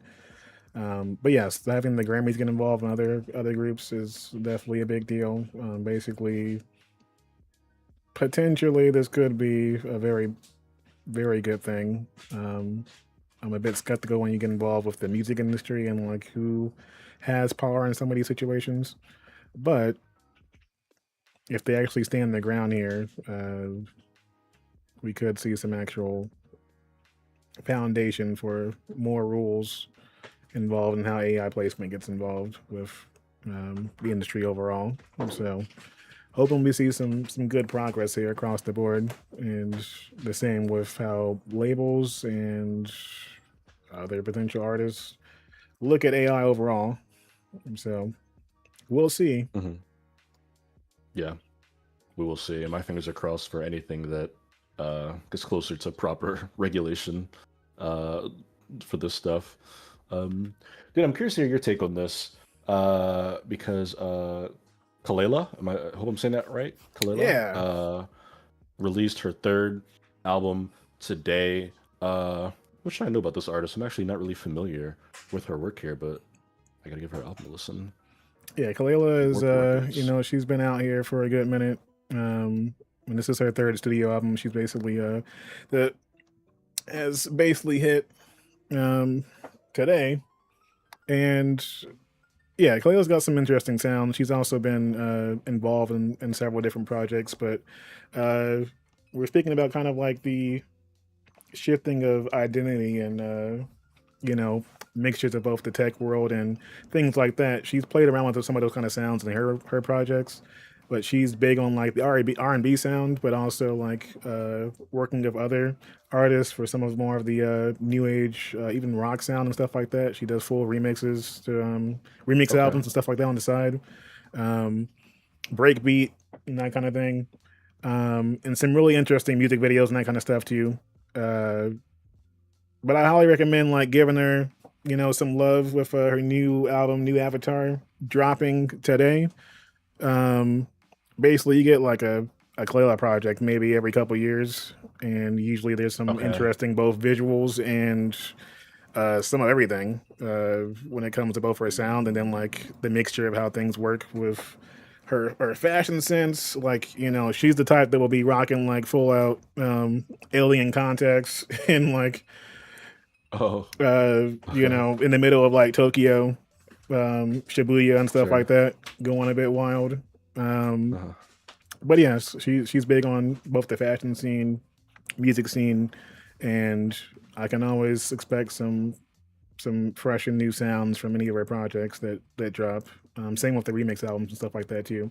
Okay. But yeah, I wanted to show her some love today because it's been a couple of years since her last album, which made some waves, and this one just dropped today. So got to hear a couple of tracks from these videos that dropped a couple of days ago, and she did some interviews as well recently, just speaking on how there's not as much black alt rock sound and some techno and stuff like that, and she want to get some more live band interactions happening with her sound too, and so she's trying to kind of fill that gap with some of the music that she's doing now. So Hmm. yeah, recommend giving it a listen, checking out some of her old Okay. stuff as well. Plenty of great projects. At first was Taking Me Apart nearly a decade ago, um, Hmm. but definitely worth checking out. All right, that was a pretty good sales pitch. I'll have to listen to her. I wasn't familiar, but I'm gonna add this to my Spotify library so I don't forget it. Some more music stuff. Someone else to give a shout out to. It's been 25 years since Aaliyah released her last album, which is crazy to think about. Um, the album it was her self-titled album. Aaliyah was like "I Care for You," "Rock the Boat," "Try Again." Yeah. Crazy that it's been a quarter century since she released that album, which means it's also been nearly a quarter century since she passed away. Crazy to think about, and still a great piece of R&B. Yeah, it's always, rest in peace to Leah. Um, and it's been, interesting to see how she's had influence on several different artists over the years too. But Definitely. I was curious, how much, if Aaliyah at all had any kind of impact on you on that end, since this is she debuted and then had this big album and such like in 2001. Uh, I see it a bit differently than you probably did at the time. So uh, Definitely. I'm curious if she had any kind of impact on you growing up, or at least like in that kind of time frame, since you'd be a lot younger than when I would hear on the radio. Yeah, my memories is definitely hearing "Rock the Boat" on the radio a million times. Just all the time, always on the radio. Try Again, same deal. Hearing that one a lot. Uh, but I was a kid when she put out that album and then passed away that same summer. So when I was growing up, she had already kind of been like I was born in 1998. I was 3 years old, 2001. So like by the time I was like actually like aware of like who artists were and stuff, it had Yeah, already been some years since Leah had released her final album. So less of an impact on me, but I remember my cousins liking a lot of her music, and I mean, she just has some timeless classics. I mean, I think growing up, I was probably several years removed from those songs actually coming out, but they felt new, they felt fresh because they were just always on and always getting spin because they were just that kind of popular. yeah, she Um, hit a sweet spot for sure, with some timeless tracks, but also like some tracks that were ahead of their time, like you were saying. It definitely kind of moved, some things in a different direction, and I've seen more of that sound being chased over the years of kind of getting some of that impact back again. Um, mm, and yeah, Leah, obviously had different impact as well in several different projects. Like a lot of people remember her role in Queen of the Damned, and such. Even back to Romeo Must Die and that kind of thing. But yeah, definitely for me growing up, like there was always something interesting happening with her music videos and stuff like that too. So uh, I remember that kind of energy, like seeing a TRO and that kind of stuff, or back when MTV was a thing and not just reruns of whatever, I don't even know, Jersey Shore episodes going on. oh So God, don't remind me of that era. yes, a different time was had when we actually had music videos being shown regularly. But yeah, rest in peace Gosh, to Aaliyah. Man, feeling a bit old now with it 25 years ago. yeah, yeah, it truly does feel that way. Getting old. I want to save our question of the week until after we break down some of the sports stuff because I think that'll kind of dovetail perfectly. But Yeah. before we get to the sports ball of it all, I want to ask you about some of this wrestling news. Oh Uh, yeah. Please take it away. Yeah, so it's been a big week in wrestling. Even though I've been watching WWE, I did see the some of the clips from CM Punk, Chicago's own, winning the WWE Championship this week and off of a pay per view. But I did watch AEW this week, this Wednesday, and wow, where's my sound effects at? Give me some of that. Yes. All right. Now There's the soundbite. we had the match happening between MJF, who was the current AEW World Champion. We had a matchup going with MJF versus Kenny Omega, who was a former champion, once known as the Belt Collector, because he had so many belts week to week Okay. during a heel Right. run. Yes, it's an epic period in time in the history of the company. But they had a special episode this Wednesday called Beach Break. And you know why it's called Beach Break, Donovan? It's because they Why? had the episode on an actual beach in Florida, outside, That's with a fun. ring set in the middle. I've been told that the ring itself, the heat inside the ring, was close to 104 degrees, and they were wrestling through it. It was getting wild, but it was an awesome looking venue, both on the TV end and in general. We had some great storytelling going on inside the ring too. Some awesome matches. The Casher versus Kyle Fletcher for one was a huge one. We got some pay per view level matches overall during the show, but the main event was MJF versus Kenny Omega, and it was a banger. All right, we're talking about Okay. like pay per view Okay. level energy here where like people were surprised it was even allowed to be shown on just regular cable television. This would be normally like a headliner for a pay-per-view, which makes me think that Tony Khan has some pretty major plans for the pay-per-view that's happening, Redemption, in Canada, which is also Kenny's hometown.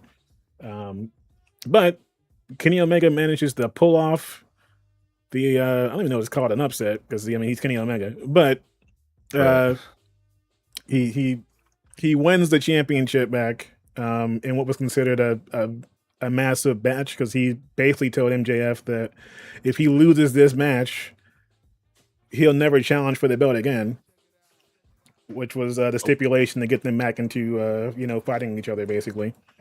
And yes, things came together for a huge one, and Kenny had like a major power up move after some shenanigans. MJF managed to hit him with the championship belt while the ref wasn't looking, thinking it was over, and not only was it not over, but this man kicked out at one. He went full anime charge up, I can't be stopped mode, and won it with the one mhm. winged angel. Now, since you don't watch wrestling, Right. Yeah, Kenny Omega, it's true. he's named his finisher move after Sephiroth from Final Fantasy. Okay, I was gonna ask if that was intentional. All right. Yes, so his finisher is called the one winged angel. He won the championship back with it before being able to compete in Nice. his hometown next at the end of the month. So big moves there. Also, something interesting about this is that AEW made a partnership happen with Twitch directly for this episode of the show. So they actually had live streams going on at the same time um, that were very interesting, just because they gave a completely different perspective of the actual live show, live stream.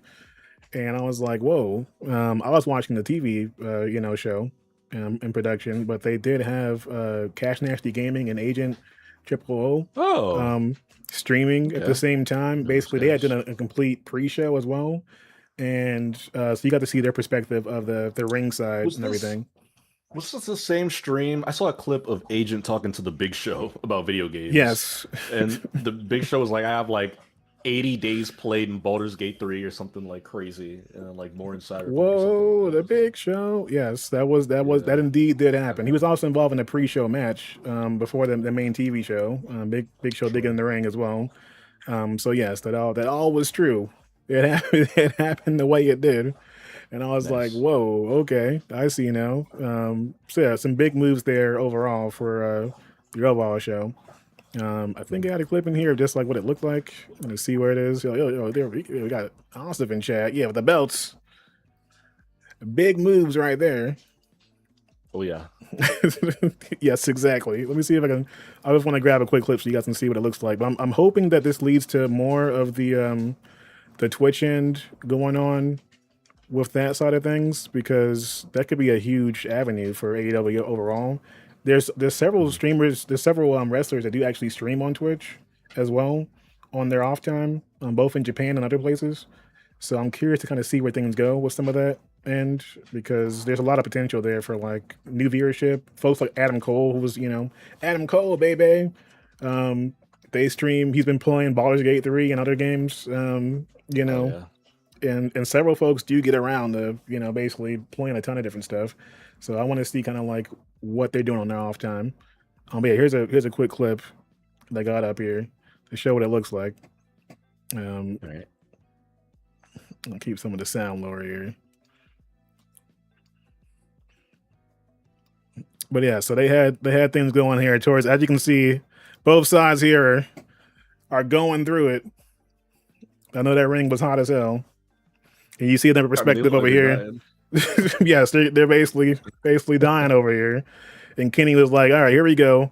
The V trigger." Yes, he named his flying knee after Street Fighter Five, and it's time to hit the one winged angel.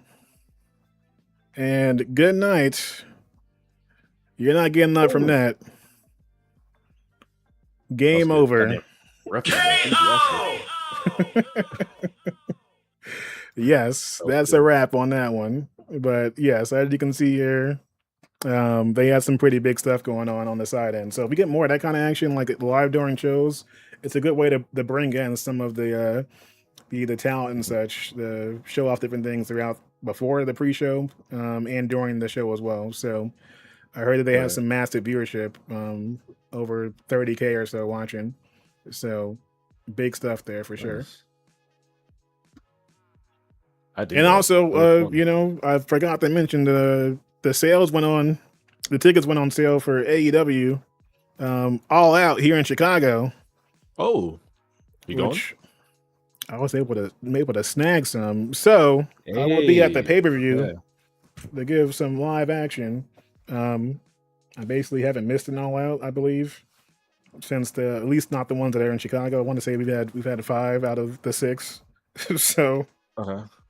it's going to Sheesh. be a big ass show. It's basically the show after AEW All In, which is their massive like WrestleMania sized event in London, um, which Mhm. is a full Wembley Stadium, in London. There, a massive stadium as well. Which last I checked, they're getting close to, I want to say 28,000 in that venue, which is crazy.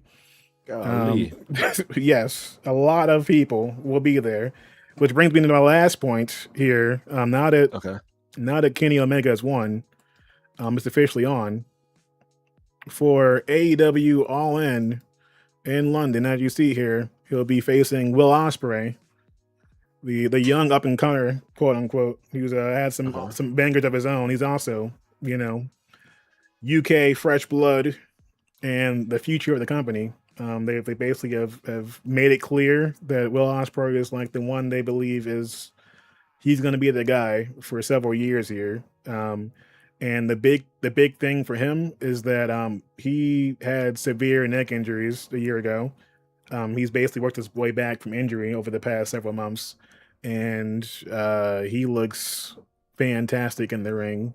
So he's confident that his neck and everything else is good. They've even played with that in actual matches where like they've had the people he's wrestling against try and break his neck on camera. They're putting him in all Whoa. kind of like holes and stuff like that. Like, I'm gonna break your neck again. Oh, tombstone pile driver. And this Jeez. man is still pulling it out, um, flying elbows and everything else. So this is going down end of August next month. Should be Mhm. a massive banger. So yes, that's my wrestling update for this week. Kenny Omega is back with the belt. Kenny Omega, the same Kenny Omega who's got moves in Street Fighter 6 and other games, including Right. Tekken now, named after him for several good reasons. So plenty more to look forward to in the next couple of weeks. Well, good for Kenny Omega, and good for AEW. Glad that there's like a competent WWE competition here, and that they're actually putting an interesting product in the ring. Yeah, very interesting. You know what? I just Yeah. got an idea. Next week, I'm gonna find some clips of Leo Rush for you because that's gonna be a Okay. fun one. Because that man's going down a trip from being like full hip hop look and everything else to creating a character he calls the Blackheart, which is the closest thing to a melanated version of Gollum. All right then. Yes, it's gonna be fun times. All right, but yes, he currently has a championship belt himself, and he says you can't touch it. And then he takes it, and people try and touch it, and he tries to bite them, and he starts doing Spider-Man Jesus. crawls across the ring. So Sounds terrifying. That sounds actually terrifying. yes, Mina Shirakawa, yeah, she also learned some new English slang this week. You know what? Shout outs to Mina and the other ladies. I didn't get to bring up earlier, but Yeah. hey, the ladies killed it this week as well. All right, they had the Casino Royale Gauntlet match, where you have like 12 different ladies come in, trying to get an opportunity for the championship belt, at the pay per view, and they were killing it during the show. Yeah, yes, I was. Look, all right, awesome. Look, okay, I could talk about this for a good 2 hours. All right, Tekla was doing the most. She was extreme. She was in extreme horny mode on commentary. All right, Oh, Tekla, our, oh, our current our that's not current so. AEW champion, women's champ. Uh-huh. All right, she was going wild, talking about how she may have gotten too involved, and there were strippers involved at some point. All right, Mercedes Monet, as usual, looking gorgeous, after winning the Owen Hart tournament. And the return of Willow, one of my favorites. All right, who hits?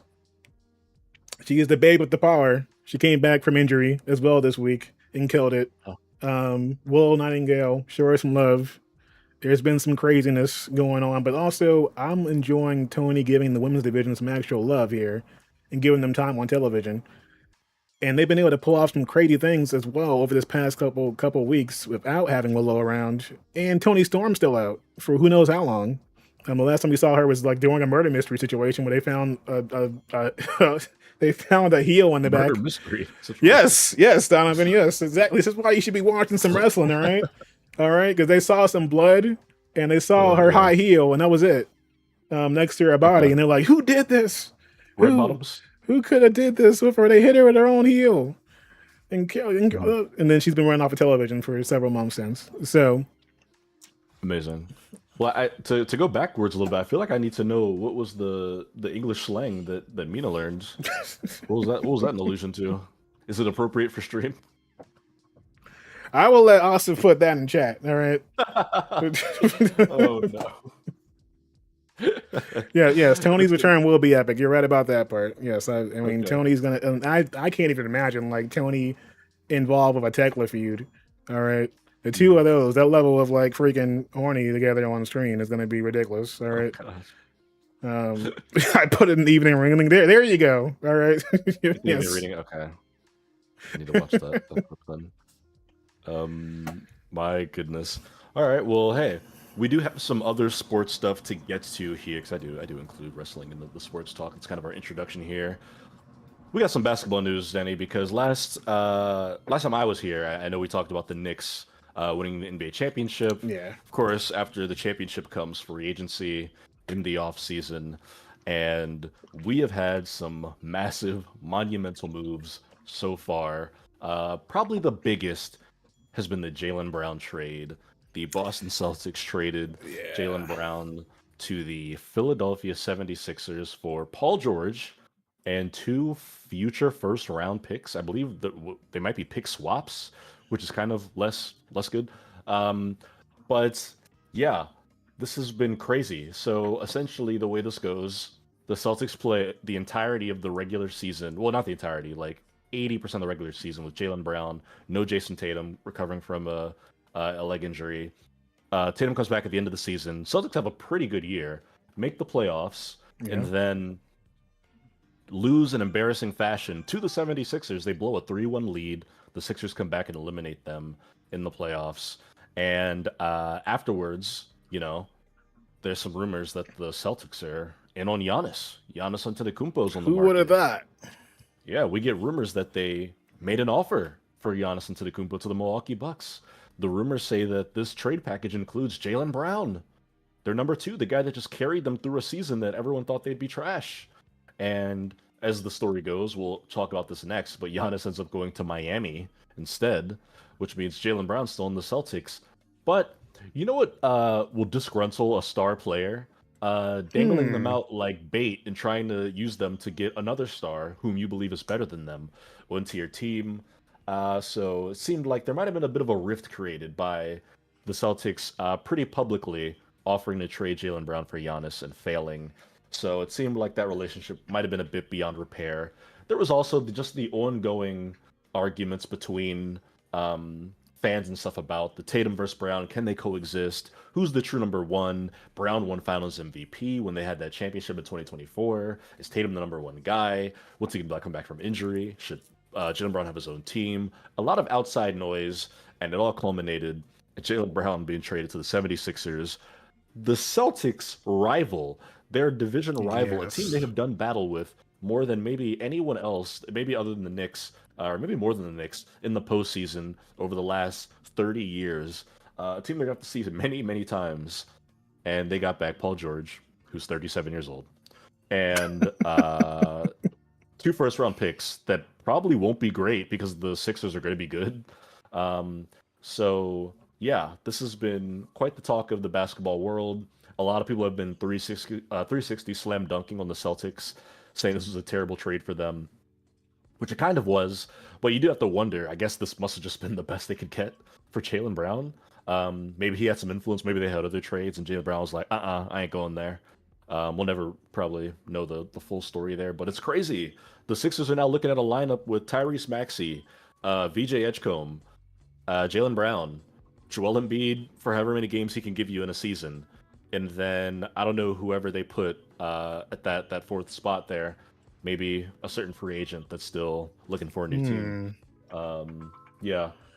Uh, and also chimes in, says an injury plague. The absurd take that Jaylen Brown was too smart. Yeah, so many like think pieces and like really you call them hit pieces coming out about Jaylen Brown. There was one I think also alluding to where it was saying that he thinks he's the smartest in the room all the time, which I don't even like the energy or connotation that has, that people think that he thinks Yeah. he's too smart or whatever.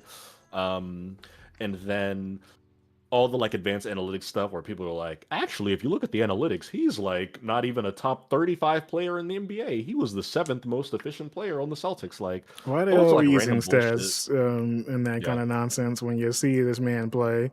Like that's the kind of thing that yeah, like pisses me off about like social media and that kind of thing, or like internet fans. I'm like, you're not clearly watching any games with this man in it yeah. if you're What do your talking eyes like tell that. you? Like that's crazy. And then especially Hmm. when you're doing it out of Jason Tatum to lean on, is even crazier to even bring up stats like that and be like, oh well, clearly he wasn't actually leading when if you look at these stats here. I'm like, oh, yeah, did you ever think that maybe he's getting double teamed? I don't know. Maybe there's some things happening here that you can see if you actually freaking watch the game. But yes, it was crazy to me the way that people were talking about this man. Yes, he has a Yeah, mouth on him. Yes, he wants respect and stuff like that. When it comes to his name in the conversation for best in the league. And I don't know, guys. I feel like if I was a team, I would want someone who's confident in their own freaking abilities sure. Yeah, more than a guy who's just I'm humble. I'm glad to be here. It's great. I'm glad to be involved with the team. It's fantastic. I want the guy who's like, hey, look, I know where we want to be by the end of the year, so yeah. let's get right now to figure out how we gonna make that happen. Which Hmm. is what the Celtics Exactly. were acting like they wanted to do with some of the moves they made before. And now Yeah. look at them. I don't know, bro. Yeah, I think it has rubbed some people probably in the league the wrong way because he is very outspoken. He streams on Twitch. He Yeah. very infamously went live after they blew that 3-1 lead in the playoffs and went live like the next night on Twitch and was like watching clips and being like, "Yeah, they didn't call this foul on me." I think he said there's like a conspiracy against him to like not call defensive fouls against him or something crazy.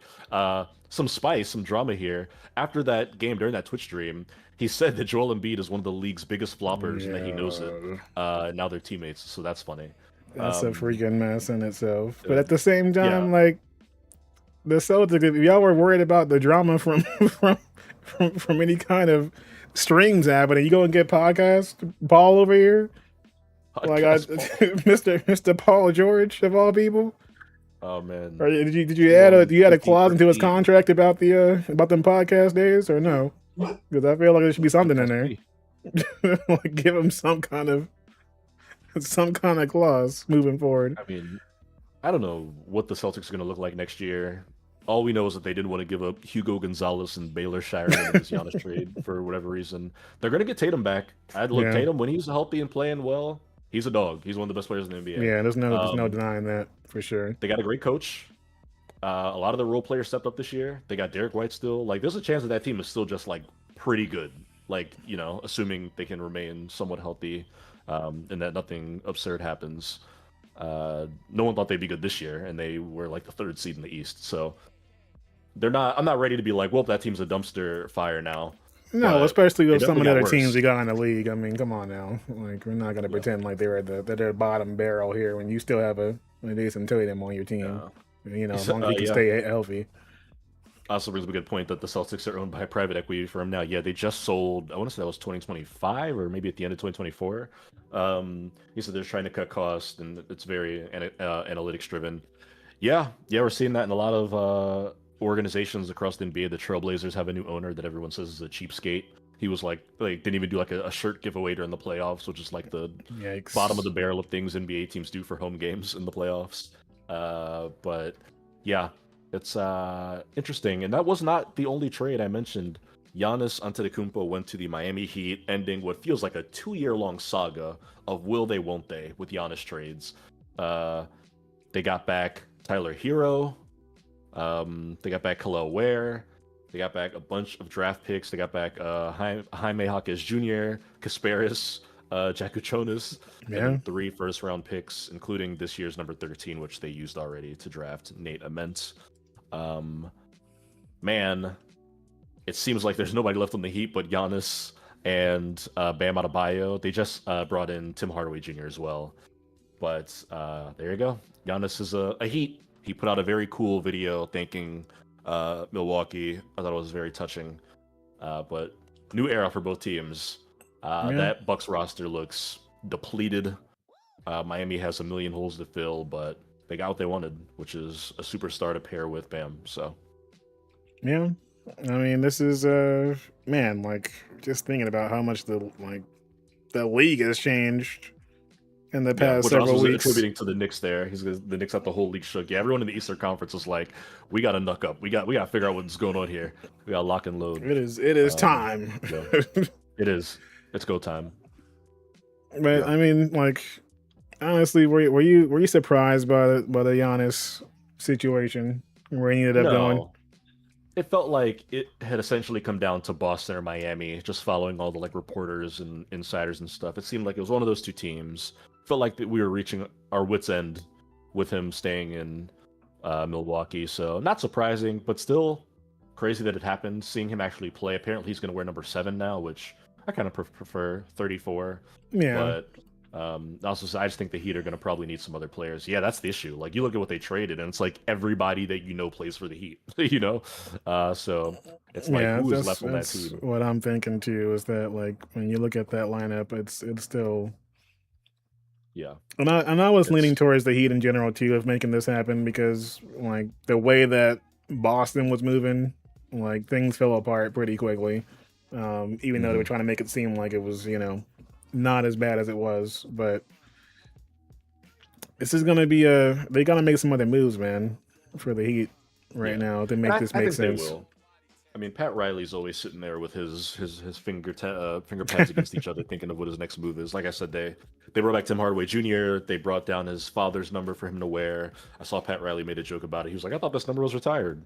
Yeah, When they introduced him, they got Bobby Portis in that Giannis trade. Should mention that he was part of that deal, so he's a Heat as well right now. And still plenty of free agents. They're not going to get anyone really crazy big probably, but they could certainly fill those roles. So. We'll see. It's gonna be interesting. I look forward to seeing how they work together because they're both front court guys. They're both guys who operate close to the basket. yeah, So it'll be interesting to see how they work together. Um, not one more. I kind of put these out of order. I should have put this next because it's another basketball story. I'll hit it here. Kawhi Leonard was traded from the LA Clippers to the Toronto Raptors, but was he? They're saying that the trade won't officially be complete until the league finishes its investigation into Kawhi Leonard and the LA Clippers for cap circumvention. This all goes back to the Pablo Torre report that he published last offseason. They've been investigating this for going on 10 months now. A whole NBA regular season has transpired since they that's started this wild. investigation with no resolution. It's like it's like they're investigating the assassination of JFK, or the guilty or not. They figure it out. But yeah, so apparently this trade will not be complete until that's done because the Toronto Raptors want to wait and see what the punishment will be. If there is punishment, who knows? We don't know what the outcome will be.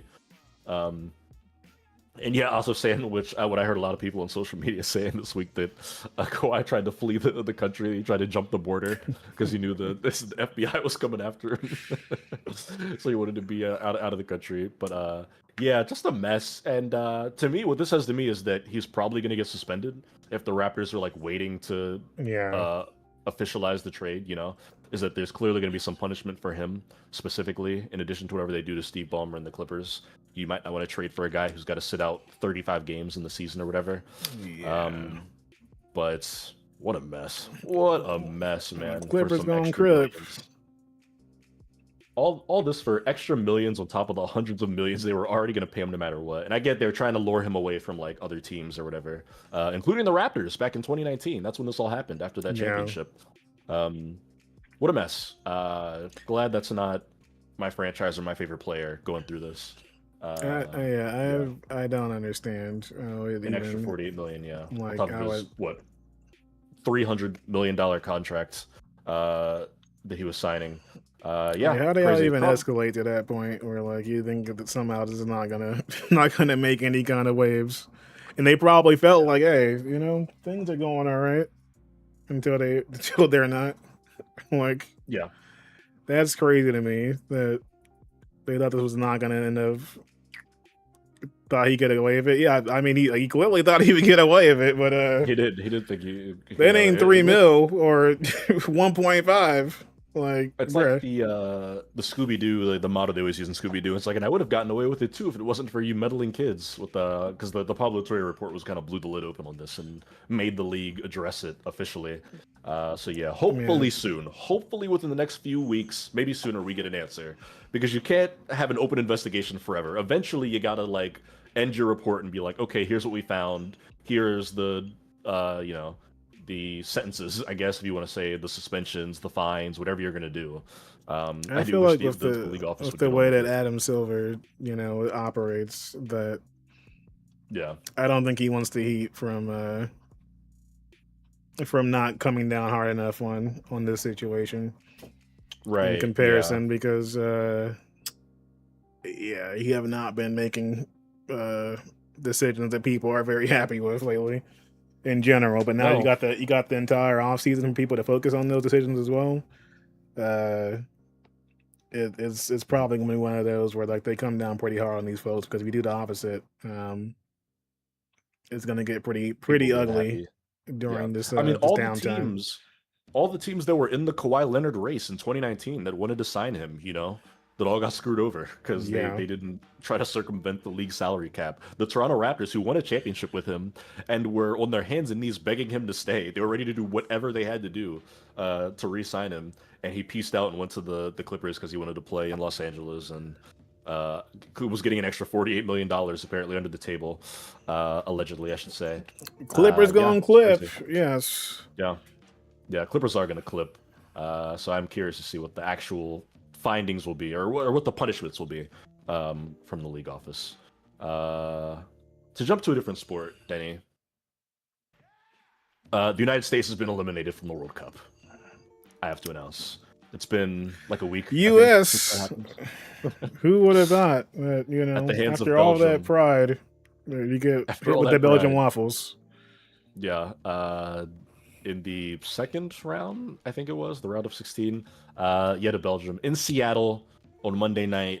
We got routed. They blew the doors off us, man. That was so bad. 4-1. Also says the Cleveland Browns of international soccer. God, I hope not, because that means we'll never win. 4-1, just absolutely destroyed. They rightfully mocked us on the field when they beat us. He said we will never win. Yeah, it doesn't feel like it right now. But I believe one day. No, but it was an ass whooping. It was an ass whooping.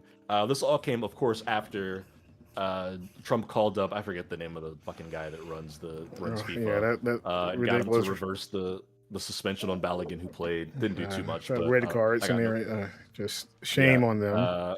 I got no hate for Balogun. That's still my guy. What got me was the goalie, Matt Freeze, who he had that play where we were down like 2-1, where he just goes to kick the ball and just like misses, and his foot, just the toe of his foot just kicks right into the grass. It was like the Yingwei Koo kick from last season in the NFL, where he went to kick the field goal and his foot just hit the ground instead. And then somebody just goes up to him and just kicks the ball in because he's 30 feet away from the goal for some reason. Yeah, absolute mess. We were the final of the host cities to fall. Canada, Mexico, and the United States. We all lost in the same round, back to back to back. So Yikes. there goes the chance of anyone in North America bringing that home. But that was GG's to Belgium, and it was a fun ride. I had a good time watching a couple games at bars and stuff. Yeah, and I did enjoy, so no. watching some of the action. I didn't enjoy the traffic here, um, in That's right. Oh, Chicago. yeah, From yeah, yeah. You guys hosting? Yeah, we had some World Cup games going on top of Okay. two different baseball teams. You know, Yep. good times when you got the Cubs Cubs been whooping playing. our ass in You know, Baltimore last few nights. having that action at the same time with World Cup action as well Hmm. has been a traffic nightmare. Majority of Yeah. situations, it's been a whole lot going on. But hey, it's been fun seeing like Oh, the team and country pride, but then also it has. like When we were, seeing like different seeing other countries too. Like I was seeing like folks just hanging out of windows with their their like yeah, Brazilian flags and stuff. Like everything was going yeah. well. I'm like, you know what? This kind of energy I can kind of get used to if I more mean, of y'all cared about soccer. This could actually stop. This isn't our maybe. Yeah, football. This is, hey, you yeah, guys want to see some? I'm like, look, all right, good luck if any of you. I know football is a thing, but hey, soccer, playing those it's still a games little for those different. hours, bro. Yeah, You see how things went just now, right? Like, yeah, yeah. You're right about like a lot of the countries and the like the fans kind of coming out of the woodwork. We were in Florida on vacation. We were outside with like what felt like maybe 30 Mexico fans, the Universal City uh, Walk, just watching the game on like a big screen, like outside. People had like the flags and stuff. It was fun. Also, I should mention Belgium's playing right now. I didn't realize this. I was going to say oh, when the next game was. Belgium and Spain are tied 1-1 with 9 minutes left. So hmm, we'll see. That's interesting. Um, we had another sports story, Danny. One that I didn't even know was happening until it hit my timeline. There's a women's pro baseball league being formed, the WPBL, as they're calling it, and they announced this week their first four teams. We have the Boston Hunters, the New York Heights, the Los Angeles Queens, and the okay, San Francisco Firebells. Uh, so there you go. Those are your squads. They've got logos. Oh, cool, you brought it up there. I'll say some good branding here. Good yeah, branding. I'm cool with I dig it. the branding and the logos. I'm I also think like, so we go for both coasts. We can't get any Midwest love in I there. know. Yeah, There's no, all right. Like yeah, you got Boston, L.A., New York, and San Francisco. yeah. Guess you got to start, Like with the like the the sure middle of bets, the the biggest country. markets. Yeah, you would think. I mean, Chicago's probably next, right? If they do another two teams, it'll be like Chicago and Dallas, I would imagine. Um, Hopefully that comes soon. I think out of these, my favorite branding is probably the New York Heights. I think Heights is just a cool name, and then the use Yeah, it of the is cool. skyscraper and the H. That's just good graphic design, in my opinion. Only downside is they're kind of now related to the Yankees, which is a little gross. But That's uh, okay. you know, other than other than that, that's Yeah, cool. I like the Yeah, Firebells logo. I think the Queens one's Fireballs a is cool too. bit uninspired. It's like a Um, phoenix, which it's I like that. like I'm like, okay, so Los Angeles, Queens. And I automatically think Queens, New York. I don't know about that one, but it's fine. All right. Well, Yeah, it seems like a play on like because there's the LA Kings in hockey, sure, which I get. You're playing off the royalty. It's LA. It's the sure. I heightened guess we'll go personality. But with you are it. right. There's a Queens in another city that's much more notable. Yeah. It also Also, says, yeah, two Chicago's Cali good. teams are dumb. Yes, I agree, but it's fine. Yeah. I do want to see the ladies succeed. Um, but can Give us some sprinkle some Baltimore Midwest team. in there. A little something. Mhm. Well, the hope, on our behalf should be if this is successful, you imagine expansion will happen fast and furiously if this gets any sort of steam. It's good time for women's sports, I think. The WNBA is continuing to add like superstar talent and add viewers and stuff. Yeah, I think this is cool too. I wanna watch this when it debuts. I wanna learn more about it. Yeah, I But agree. Like, I yeah, think I this is wanna good timing. I mean, we just saw the shifts happening at WNBA, like you said, and more money being put up as well in the sport. So this yeah. could lead to some other opportunities. I think that there is a shift happening as far as like the actual marketing and everything when it comes to that stuff, with where to put money in, and then seeing some of that feedback, and then how those teams are used from like a sponsor angle and advertising and that kind of stuff too. So there must be enough both reach and ability being given to giving this a try. So, man, Mhm. support the ladies. Yeah, and hey, if it's big, bring a team to Baltimore because God knows the Orioles aren't winning the World Series anytime soon. So Look, I was maybe trying to, I was trying to leave it alone. maybe, Okay, all right, because I can't talk too much yet because the Cubs were they were down in the dumps for quite some time as well. All right, but things have shifted a bit. yeah, it's Plus, we still had the Bulls stressing. as well that were going through it for several years. So, Woo! you know, Caleb Wilson, baby, yeah, a the king major that was pickup. promised. Yeah, I'm really excited for the season just to see him playing. And I know my phone's always listening because we signed him, and I was talking to a friend on Discord, and I was like, "Man, I might buy Bulls merch for the first time in 10 years." Then I opened Instagram, and it was serving me like NBA store ads. And I was like, "All right, yeah." But I think that's going to be all for our sports stories here, Denny. Yeah, we Which got means we're some gonna, quality stuff this week for yeah, sure. we're gonna get ready to transition into some trailer reactions. But that does mean we have to bid farewell to the YouTube side of our broadcast because the copyright gods will strike us down like Zeus with a lightning bolt if they catch us Yes, watching that content that already exists they'll elsewhere. make us watch Thor: The Dark World again. All right, and we don't want Yeah. that. You guys saving LeBron watch for next week? Yes. Like the LeBron action. Look, okay, No, we mentioned we, we we, put we him did in the mention LeBron he was earlier, in the but rundown up top. Yeah, his yeah, but all you his know possible we didn't go in destinations. depth because I didn't have Asif in here to play off of. All right, it's way funner when I can torture him a bit. So but Yeah, we did no, mention I the said teams. Yes. I said your piece about it up top that Cavs seem to be the front runner here, but a couple teams in play. I mean, I think Uh, things were a bit more interesting like a week ago than now when we've seen some more changes happen with both the for something signings else. and stuff like that. Um, Mhm. but it's lining up in a way where like we're seeing some sprinkles of your Golden State and such, and your boy Steph talking like, well, I've been in the league for 18 years and he's been in for 21, and They it'd said, be fun to see us play together, and after so many yeah, head-to-head matchups, I'm like, all right, they Goku and said Vegeta over here. Philadelphia made like a strong pitch after the Jalen Brown trade and that they were taking it seriously. I saw that the Cupcake Shop, apparently Asif in Canton. I'm not familiar with this lady or her business, but apparently she was the one of the people who said back in 2014, she like said that he was coming back to the Cavs before it officially happened. Then she just said it like this week. She was like, he's coming back and he's bringing Draymond with him. So he said that she has a scoop. She was like, look me up, I'm credible. This is the great thing about this era in sports that everyone is like, I know what's happening, and here it is. Here's the definitive truth. And although it contradicts other people that also know the definitive truth, this is it. So, yeah. All right, well, you're So saying that is a Wendy's saying small version otherwise. Okay, let me of see what the you got in trade. there. Yeah, Brian Windhorst. Wendy said Okay. that Windhurst said it was going to be another team and that it was pretty much like a done deal that he was going somewhere else that wasn't Cleveland. But then Bill Simmons said that it was a done deal that he was going to Cleveland. So Yeah, like it's almost that's the no one split. really knows except for Rich Paul and LeBron James. And that's like the kind of thing you also push out too.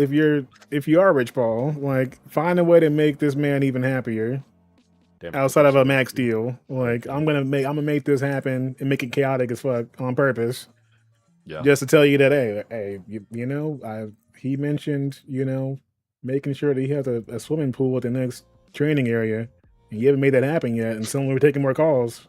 Hey, guess what? The news story just went out. This can happen. All right, like I can Yeah, totally see him toying with this man. All right, especially force the James Harden and jettison. such too. Yes. All right, get this man out of here. So also said he said forced them to jettison him into the sun. Uh, Like, I want to see. I don't I want to know. see LeBron sign the deal. All right, and then like all you see is like, yeah, okay, done deal. Okay, he signs it, and then you just get like James Harden opens the door, like Surprise, motherfucker. just like, yeah, let's go. All right, it's gonna be a great season, LeBron. Let's get back to it. All right, Braun in the beard. Let's get some t-shirts out there. B&B. B&B. There you go, Asif. B&B. Your new duo, or I guess part of a trio, because they still got Donovan Mitchell, who's the best player on that team. That is true. We Yes, just you need got to some young finish potential them. right there. You know, there's opportunity there for like the thing for me is that like for the Cleveland fans, I want them to have a situation where like the games are watchable, and not just because of a a LeBron change up and him returning to the team and stuff like that. I want them to be in a position where like you're getting some good moments from the overall league because so much of the league has changed that those Right. matchups are actually fun to watch. Like that's the same thing that Mhm. you want from like situations where people are ending their careers. You want that element to be a thing, for this kind of story. You brought it up, earlier in the show and stuff like that. But it's like, I want this to be a better situation than what I saw with John Cena this year. like, I like that man went out sad. Okay, you might be able to Mhm. like get the hair plugs in and such now and do like random Netflix movies, but in the ring it was rough during that time. So I want Mhm. Braun to have a better experience and like also show other people in the league that like, hey, you don't have to take like the downward spiral because it may lead to you getting a couple more, bugs and such. If you have some kind of integrity you want to stick up for or show other people in the league, you have an opportunity to do that with your, your ending years or careers. The same with, like people that are mentoring the younger parts of the league. It's all big too. And like you're seeing people also make the shift into journalism and commentary and working in front offices and such too, getting mixed into like, behind the scenes after they retire. There's plenty of potential in there for a lot of different things. Um, Mhm. you know, like what did I expect Kendrick Perkins to become someone on camera daily? No, No, I did not. I did not expect that, but it's happened. All right, this Yeah, man made the moves, didn't he? That takes having he a did. good team around you, like after your career is over. So hey, I can bet that Yeah, LeBron, if he want to do any of that, you'd see him on TV everywhere yeah. if he said yes. We'll see. I think I'll probably stick with this podcast. I can see him just doing the pod and then golfing for the rest of Yeah, eternity. And he's gonna own the Vegas team. That's another thing he's gonna do, or co-own whatever the ownership group they come up with. That'll be a thing that he's involved with for sure as well. But I think with that yes, we it's can reaction say time. farewell to YouTube, YouTube. come on over to Yeah, Twitch and twitch.tv/Shag News. Facebook, you're still up as well right now. Haven't had any problems thank with you, you thank you. guys. But Yep, YouTube, same we'll with see you X. again next week. All right, we have a few trailers to check out here. The first one is going to be